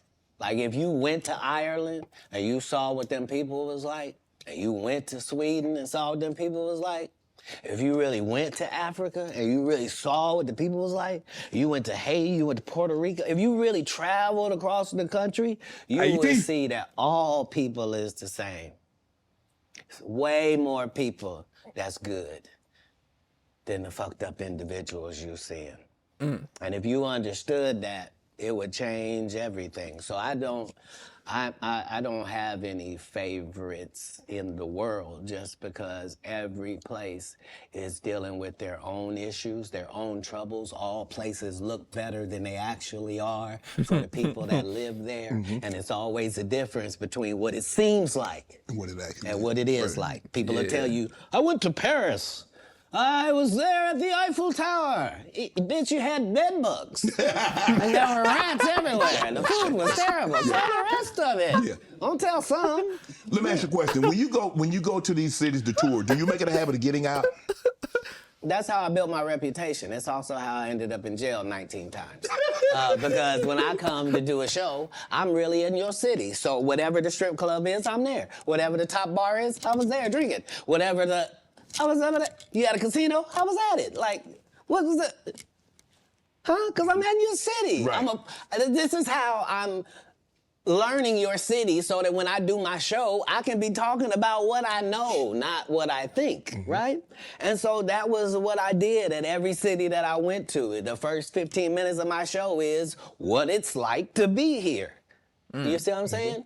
And so... Bro, him like politicking with the folks in the city, for real, if he's really going to these top bars and going to like the best strip club and the best restaurants, and really turns him into a household name because people seeing him at their restaurants in their city.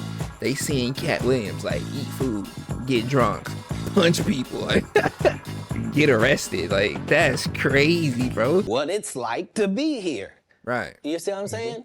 And so that was always a part of what kept my legend going to the point where I can still be in these arenas without you ever seeing a poster with my picture on it, without you ever seeing a flyer, without you ever seeing a post that goes, hey, it's Katt. Could y'all make sure y'all come out and come see me? Because I'm going to be in. Would you please come on out, guys? And I really am. Because we have a different respect. I know I'm coming. They know I'm coming. I know they gonna be there. And they know I'm gonna do the best job I can possibly do. And they know beyond a shadow of a doubt, whatever hour he was doing when we last saw him, he won't be doing that hour when we see him this time. It's a whole new conversation. And because I've never strayed from that, they've never strayed from their part. I'm looking at some of the Hey, well, Katt, if this is true, then I like that. I like that a lot.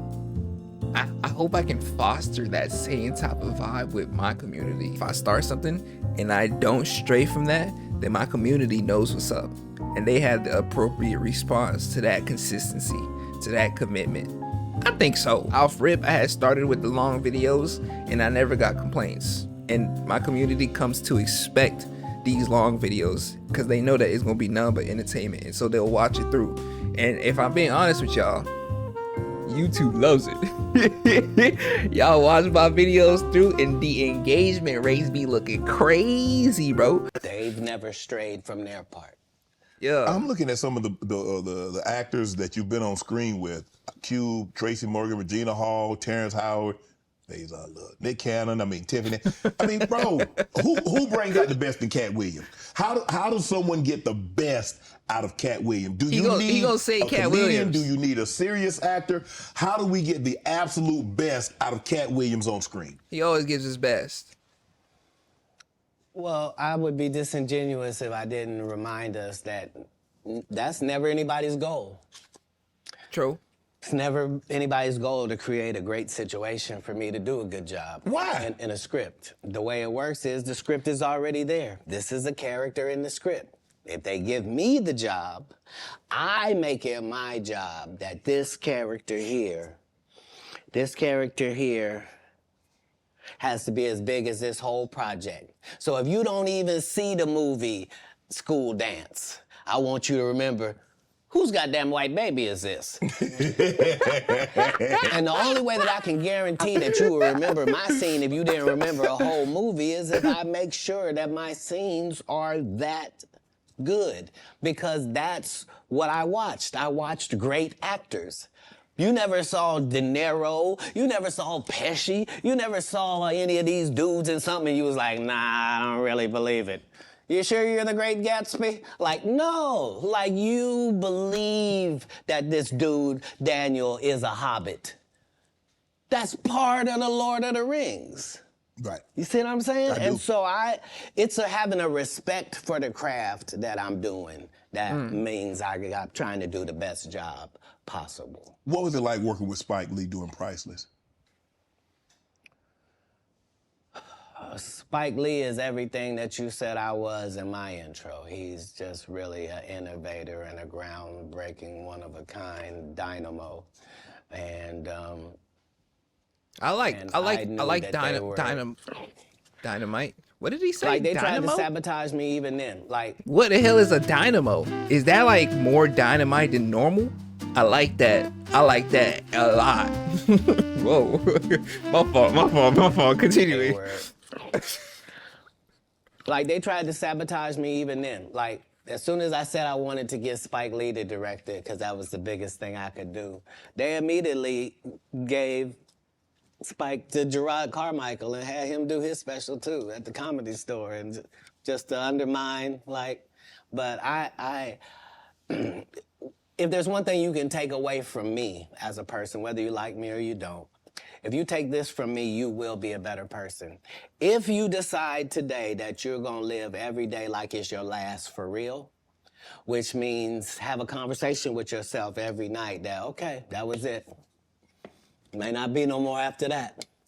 And really count yourself every day like this could have been it. All right, before I go to bed, this could be it. All right, how's that looking? If you can do that, it'll change your life. You'll really start making. Oh my God. Hold on. But everything he said before, that's some real shit. I feel like that could get really, really bad though. Because if you really hold yourself accountable and you didn't perform well that day, yeah, for everything he done said prior, brother, this is hard. That was hard. But Katt Williams really spitting right now. Oh God. All right, before I go to bed, this could be it. All right, how's that looking? If you can do that, it'll change your life. You'll really start making decisions and living your life like this all you got, just this one day. But you could be a winner. You could be a winner on this day. It's just work ethic. And not the work ethic they talk about. They tell you work ethic where they do all these movies. I'm the hardest working man. Well, no, everybody goes to work every day. But, Right. yeah. I'm saying, I go to work all the time. Everybody who works goes to work every day. Shut up. Right. Shut up. You get Ain't wrong with that, bro. You think I respect you more than my gardener? I don't. He work every day. He work every day for Rain or real. shine. Yeah. I don't know if you saw this, but Taraji P. Henson got Damn. extremely emotional the other day. She was Damn. giving an interview Yes. and saying that Ooh. they're vastly underpaid. They say the math is not mathing. They get X amount of dollars by the time Uncle Sam get his cut, by the time the agency get their cut, and what you see they were supposed to get is a fraction of that. Where do you come down on that, Katt? It was the saddest thing ever, because imagine being in your genre, in your sub-niche, whatever it is. Imagine being in your lane. Imagine being one of the very top of your lane. That to the point where if they don't take you for the role, there's not 3 black actresses that they can say are bigger than you that we're gonna give this to. Imagine you being at Damn, that. hold on. So who was Taraji? What? Hold on. Oh my God, I love her. Yes, she's incredible. She always like scares me though. she made me like kind of horny, but she's scares me at the same time, bro. It's like she looks so fierce. If they don't take you for the role, there's not 3 black actresses that they can say are bigger than you that we're gonna give this to. Imagine you being at that point and have to humble yourself and say, they're not paying me, y'all. And they not making my pay go up because I'm doing better or nothing.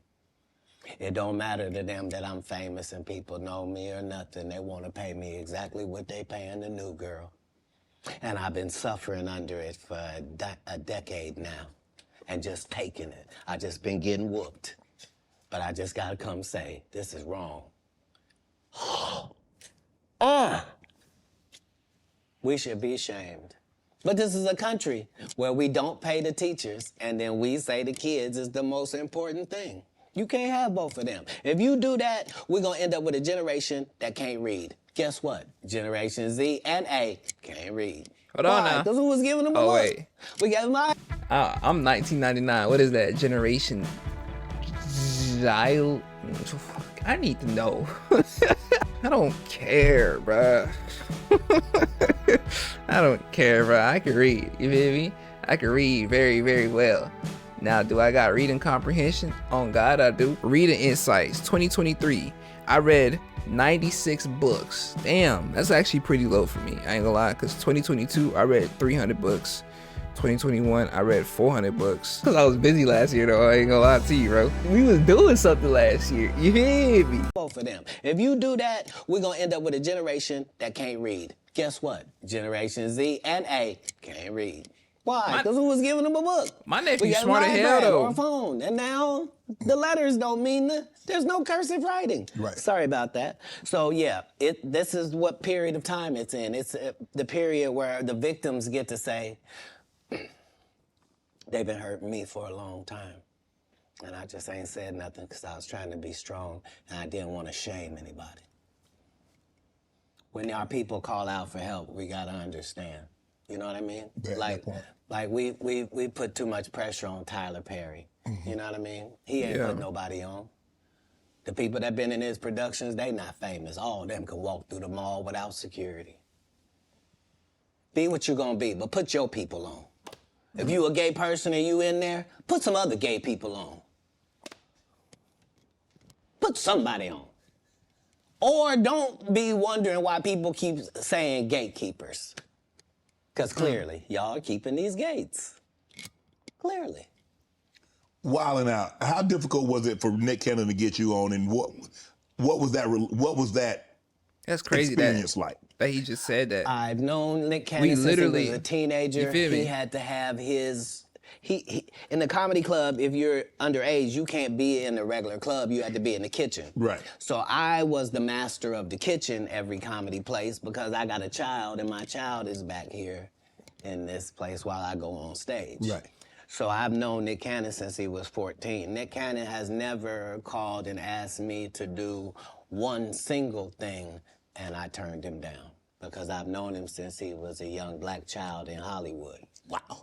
So what I did in Wildin' Out was to be his protector. You feel me? Like, I don't know what he gonna say about Nick Cannon, bro, because this nigga, he just be letting these shots go loose.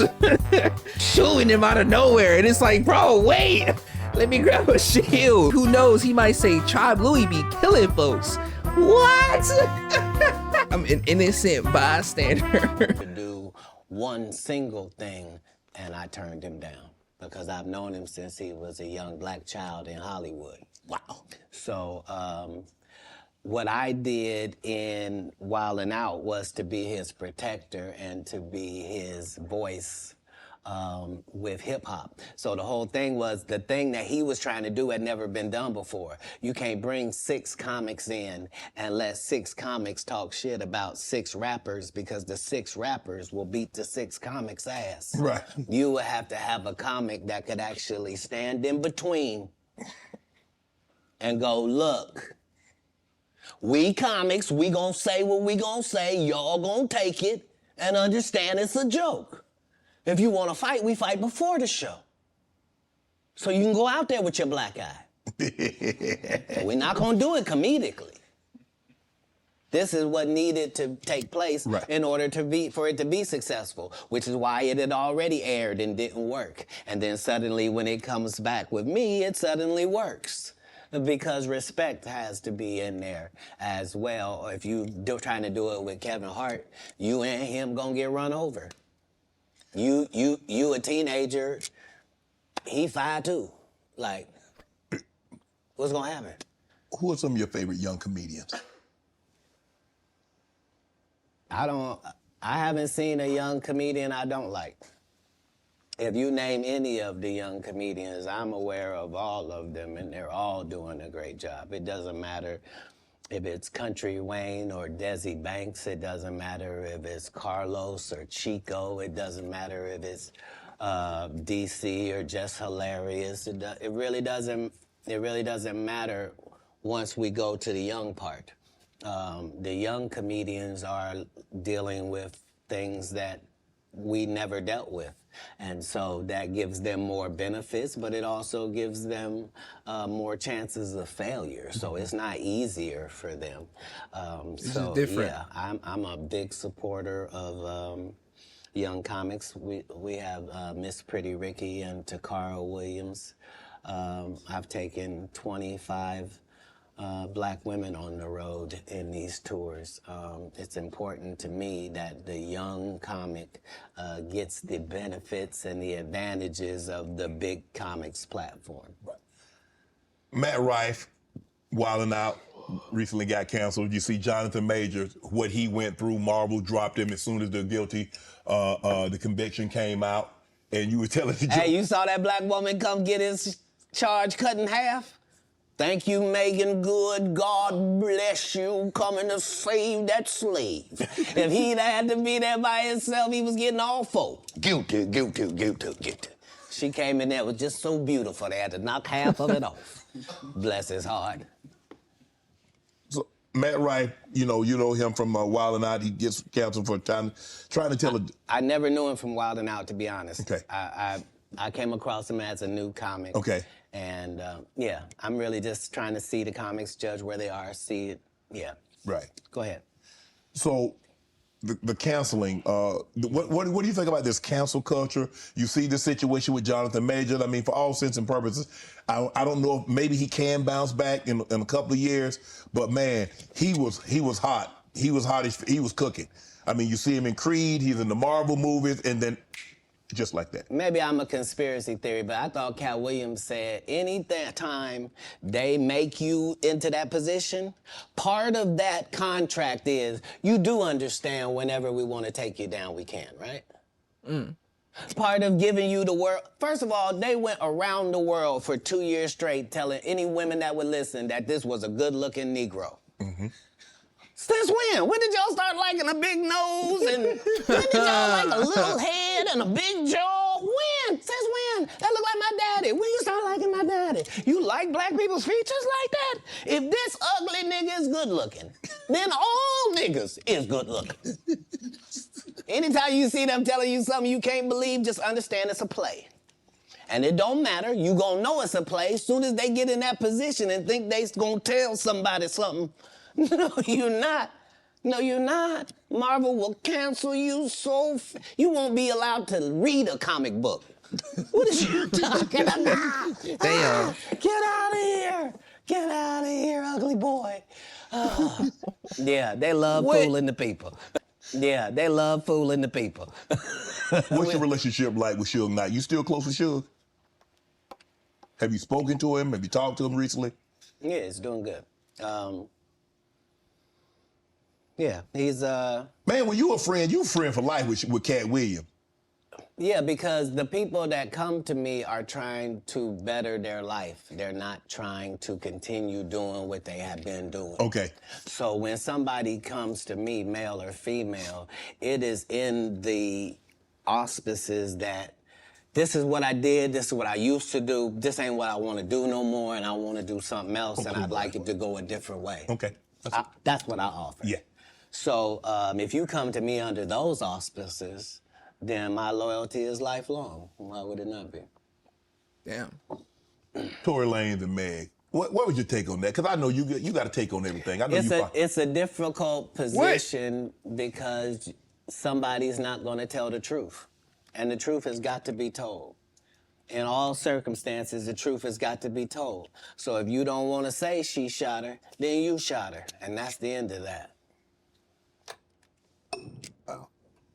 You said have you ever spent time in jail? 30 times. Damn. When you was in there, what was going through your mind, Katt? I mean, some people like, man, I had an opportunity to reflect, and I was like, man, this ain't the place for me. I ain't coming back here. When you in, so what? I've never been in jail, and it was my decision to be there. If it's dangerous to be in the hood and you have to have a gun on you for protection, and it's either be judged by 12 or carried by 6, I'm always gonna have my heater on me. So if you want to tell me that you're gonna pull me over 15 times looking for it, I'm gonna tell you 15 times you're gonna find it. Unfortunately, I smoke cigarettes and weed. If you catch me 15 times, 15 times I'm gonna have it on me. Yeah. What do you think I'm in jail thinking? Oh, I done fuck up. Damn these decisions. I'm not gonna protect my life at all when I get out of here. Fuck it, let them do what they want to do to me. Yeah, bro, I'm gonna need that When strap. I'm in there, I'm fine, and I'm understanding that I'm put here for a reason. Right. And the people that get joy off me being in here are really gonna look stupid because I'm finna be free, because you gotta be setting this up. I'm never anywhere to get anything. You don't know I just made $300,000 in your city. That's why you think I might be out here as a ne'er-do-well. You think he's smoking weed. Yeah, he's got a medical license for it. He needs it. It's his only medication. Do you mind if he takes it? It helps him eat. Because he does 100 city tours, flying across the line. And so he doesn't get hungry on the regular. He doesn't get sleepy at night. He's got to literally put himself to sleep. He's literally got to make himself eat. So this marijuana helps him do both of those things. Does gas do that? I heard that it does. Marijuana help you sleep? Oh, yeah. Because remember, as a comedian, what you're Katt, doing is against your blazed. natural timeline. Your natural timeline wouldn't be that you would start your workday at 8 o'clock p.m. Right. And then your workday is over at 2:30 a.m. Like, Yeah, that's weird. True. Yes. Right? So to tell your body now that we're pumped up on endorphins, now let's go to sleep at 3. It don't work like that. Your body has to try to get a whole new schedule. So, it suffered, but that's what worked for me. I consistently used it. I told people all across the country, don't worry, this will be legal in our country. As soon as they find out how to charge taxes for it, we will be legal in this country. I've been saying that from the jump. That's literally all I've been saying. The only reason why weed ain't legal is because they can't charge it. That's literally it. I promise y'all. As soon as they find out how to charge taxes for it, we will be legal in this country. Do they view me as some sort of visionary for my forward thinking? Nope. You on drugs. That's what I heard.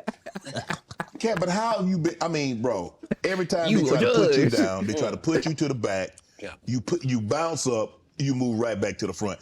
Damn, you like a Super Bowl. You just keep bouncing and you bounce higher. Trampoline skin is something that you ask God for. Super Bowl. When I watched you play football, you had it. There's some people that Is that there's fire really real? no such thing as hitting Shannon Sharp so hard that he don't want to run the ball the next play. Right, absolutely. And if that's your only goal is to hit him so hard that he don't want to be him no more, you just out of luck. Yeah, you wasting your time. There's no, your coach can't help you. There ain't no pep talk gonna help you. Don't matter about the uniform, your cheerleader, none of that matters. If it ever gets to mano-a-mano, may the best man win. And if God. you've been living your entire life trying to be the best man that you can for yourself, then you should feel great about those odds. Yeah. What do you think about Kanye rants? Wait. What's going on with Kanye? I feel great about them odds, but only because I can fight. I don't feel great about them odds if I go with what Katt Williams said. I haven't been living my life trying to be the best version of myself. It's only last year and this year that I really started doing that. But yeah, you put me in a ring with another nigga, bro. I'm blowing that shit down, on God. Whoa, what? Pause. I'm not blowing nothing. I'm beating that nigga. No, I'm beating that nigga ass, bro. I'm blowing it down. It's insane for me. I ain't gonna cancel you. Hold on. Be the best man that you can for yourself, then you should feel great about those odds. What do you think about Kanye rants? These What's going on questions with be... Kanye? From a distance, obviously, I don't know how well you know Kanye. I don't know if you've been around Kanye. What's but going from a on with distance, Kanye? What That's do a you great suspect ass is going on? question.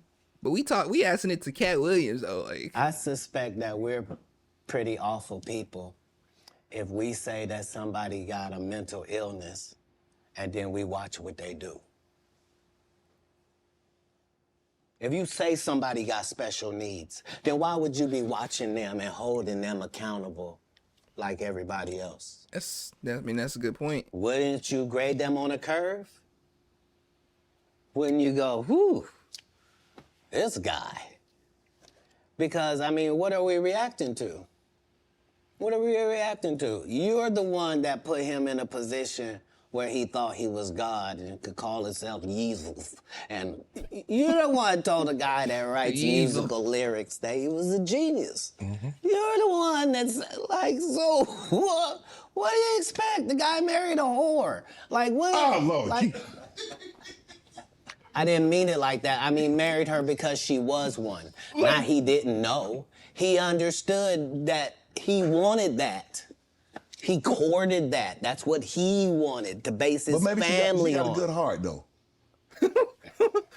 I know what you're going to say. Don't you say it, Katt. Don't you say it. What? I'm going to move the If conversation. what I'm saying is not correct, then how does she end up with Pete Davidson?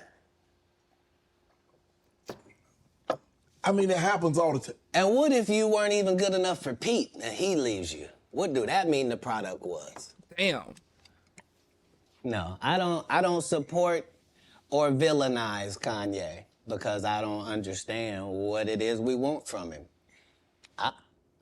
I don't know why we look at a basketball player and say, he didn't score no hockey goals this whole season. He don't play hockey.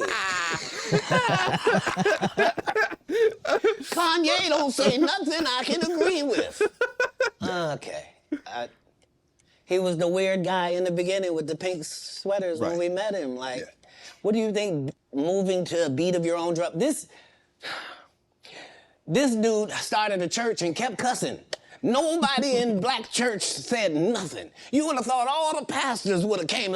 You can't be no gospel artist. You just said fuck that bitch. Nobody said nothing. Because T.D. Jakes over there with Pete. Nah, I ain't gonna lie, bro. He spit on that. He spit on that, bro.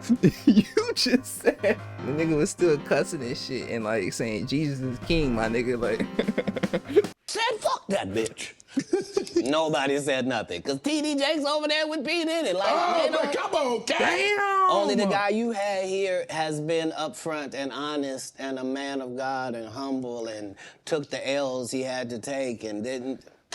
I did see it was trending though, but I ain't know. I ain't know why, Katt. I don't. Yo, Let me go to this Shay question right here. It's cool. All people that love the truth gotta be happy. See, it was trending though, but I ain't know. I ain't know why, Katt. I don't.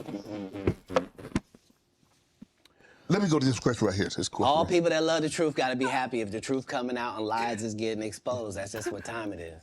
2024, folks. Are you I related to I love this. Huh? No, so there was a related to Luda? getting exposed. That's just what time it is. 2024, folks. Are you related to Luda? Luda? No. Ludacris? So there was a crossroads where we were both invited to an Illuminati thing, and it had to be one or the other of us, and decisions had to be made. So What are you talking both of about? us, we were equal.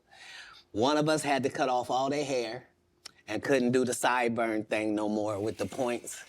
And the next person they said was going to get $200 million because they were going to pay him $10 million a movie to do 20 movies. And that's how the conversation happened. Wait. One of those persons turned out to be Ludacris, and the other person turned out to be Katt Williams. Now, one person ended up with a light-skinned, ugly-faced wife that's never done a... Remember I told you that if I say that, it applied to 7 people? Yes. It's part of what they give you. Okay? I didn't get it. I'm not mad about it. How much money they give? 200 mil? Sir, Fast and Furious is on what number right 10. now? 200 million. I might need to get me one of them old women that look the same. That's what they all end up saying at the end of the day. Kevin told you he wasn't gonna wear no dress until they offered him the dress, and then he put it on. And what did he say after he wore it? I made my own decision. Duh. But you didn't make it before they brought it up, did you? It's okay. It's all right. You have a lot of politics. Never talk about it. I'm not that controversial. Where are we go? Where are we headed, Katt? Yeah, it's crazy. This is sad. We've never been here before. We've never been at the point where neither option is good for us in real life. No. Right. This is a different conversation. This is, would you rather go back with your ex or would you rather go back with the person before them? Oh God. Both bad Both options. bad options. Like Oh God. one How guy, did we get here, one though? guy can barely put his sentences together, and the other guy will put sentences together from whatever he's read or whoever told him. Like, But how do we crazy. get? How do? Oh my God, that's a bar. Hold on, that's a bar. Think about that. You got a judge that can't even put sentences together, but he putting sentences together. Oh my God. I don't know. I feel like that could be said much more cleverly. I need to think on that a little bit. But the frameworks of a bar is there. Sorry, my fault. Continuing. whatever he's read or whoever told him. Like, But how do we crazy. get? How do we get here? How do we get here? all division divides. There's no way around that. All division divides. Politics, even in the beginning when our Constitution was drawn up, the two parties was not what they had in mind. No. They always thought that it would be two main and another independent party. They always assumed the independent party would be just as strong as the others. A lot of that just didn't happen. And that's what I've learned more from comedy is that Republicans laugh at the exact same thing that Democrats laugh at. As long as I'm talking to Democrats, I can make them laugh for 1 hour straight about what Republicans do.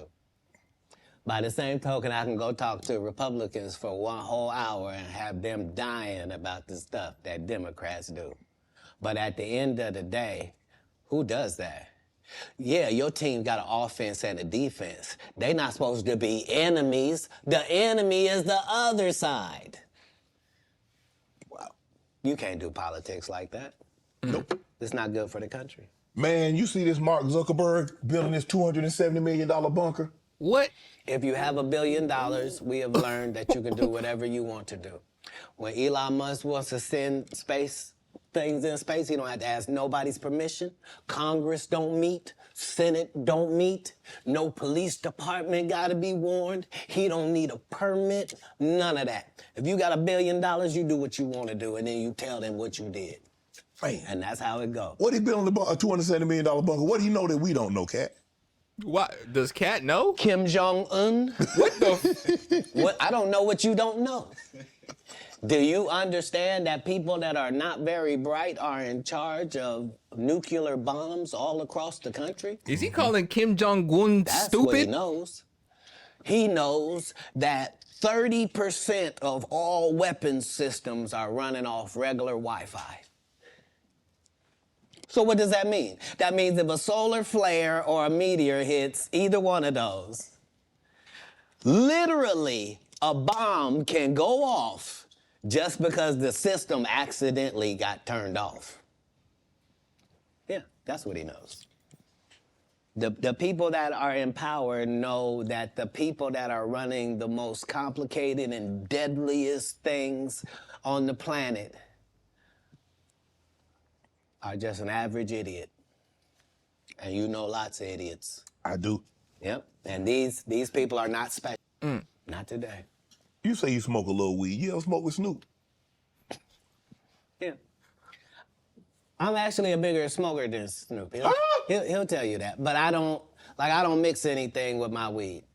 I just do weed, right? So, nobody has. That minimum. I mean, Nobody does 20 blunts a day like me for 30 years. Like I was the first person to have a weed roller, like somebody whose job it was. Like I haven't rolled a blunt in 20 years. You probably like got if you go, I'm saying 20 blunts a day, I prefer though? the saliva of ladies. Oh my goodness. No, understand what I'm saying. If for a blunt, it's necessary for it to get lit. Yeah. Right. And so if you had spent 20 years smoking with dudes, that's a lot of male saliva that you would have just accidentally ingested. Ain't nothing wrong with a little male I saliva. can't be this specimen on that. It takes the saliva of nice ladies. Hey, yeah, there's a lot of things wrong with a little bit of male saliva. I 100% agree. I prefer the saliva of the opposite gender of me. That's crazy, bro. Ain't no way he just said that So if I smoke a blunt with my dogs, I just shared some of their saliva. Nah, it got burned, bruh. He tripping. He tripping, bro. I ain't sharing no saliva with my nigga. And if I did, it wasn't intentional. Ingested. I can't. But the fire done killed him. I can't be this specimen on that. It takes the saliva of nice ladies on that. But yeah, yeah, that's all I do. That's just Do you consider yourself a king of comedy?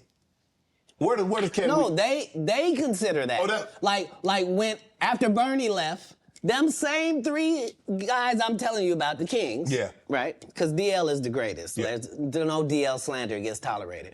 But Bernie Mac? they came to me. I Bernie was Mac supposed is to a be goat. the fourth king. I got the offer. Then what happened? But I turned it down. Why? Because you shit on Bernie. Oh, shit. And I know the truth. Oh. You think I'm gonna let you shit on Bernie and then come get me? I'm the next king? Fuck you. Why? Because the whole time Bernie was here, you was acting like you was funnier than him. Speak on The that. reason you was supposed to go last is because it was your tour. Tell the truth. It was Steve's tour. Not it was gonna be called the Kings of Comedy, it was Steve's tour. These are the guys opening for him. Of course you gotta close if it's your tour. That's why it was such a big deal. But you couldn't do it, because you can't beat the best. And until you humble yourself, you will forever be kinged by the king. And because you finally did it, because you didn't have no other choice, and now that he gone, you gonna act like he wanted to be a movie star. You stop it. You stop it. That man was funnier than all of y'all, and y'all thought y'all had one over on him. You thought he was black and ugly, and you were good looking, and he couldn't make it, because you did. And that ain't the way comedy works. The king is the funniest. That's facts. Period. That's Every facts. time. That's 100% And that's a why fact. no audience member was ever swayed. It didn't matter where Bernie went. You think if Bernie went first, he wasn't the king? Get out of here. Get out of here. Get your ego out of this. You let the best be the best, right? Katt Williams, ladies and gentlemen. Thanks for coming on, bro. I really appreciate that.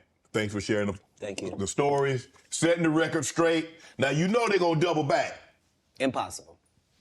Impossible, only because once you play this back, you'll realize I didn't say anything that made me look in a good light. I wasn't tearing down others to boost myself up.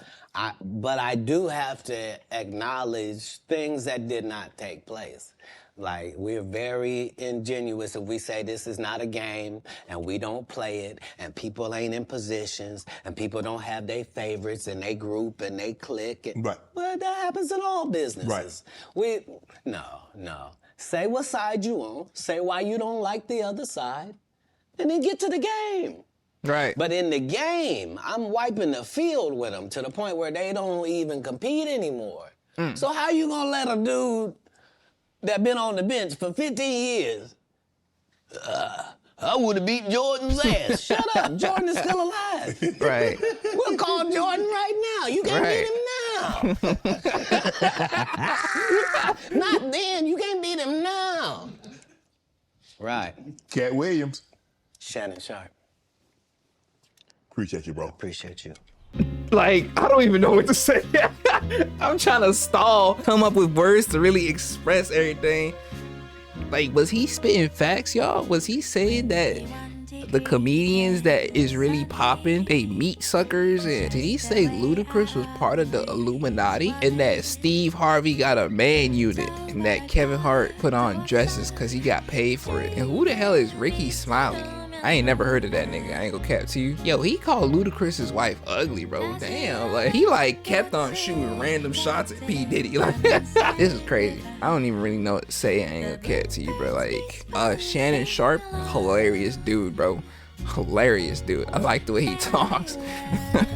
I like the way he talks. His energy is funny as hell to me. But enough of me. No, seriously, enough of me. I hope you enjoyed this. I thoroughly did. It's been your boy Chai Bluey. In case I don't see you tomorrow, even though I will. Good day, good afternoon, good evening. Good night. Good night. Yeah, it's the end. Leave a like and share it to your friends and your kin. When I post a video, I'm gonna need y'all to attend. Thank you for the view, but I ain't done with you. 2023, I'm about to be Jordan with the flu. Yeah, join the tribe. Yeah, join the tribe. I'm gonna need y'all to subscribe.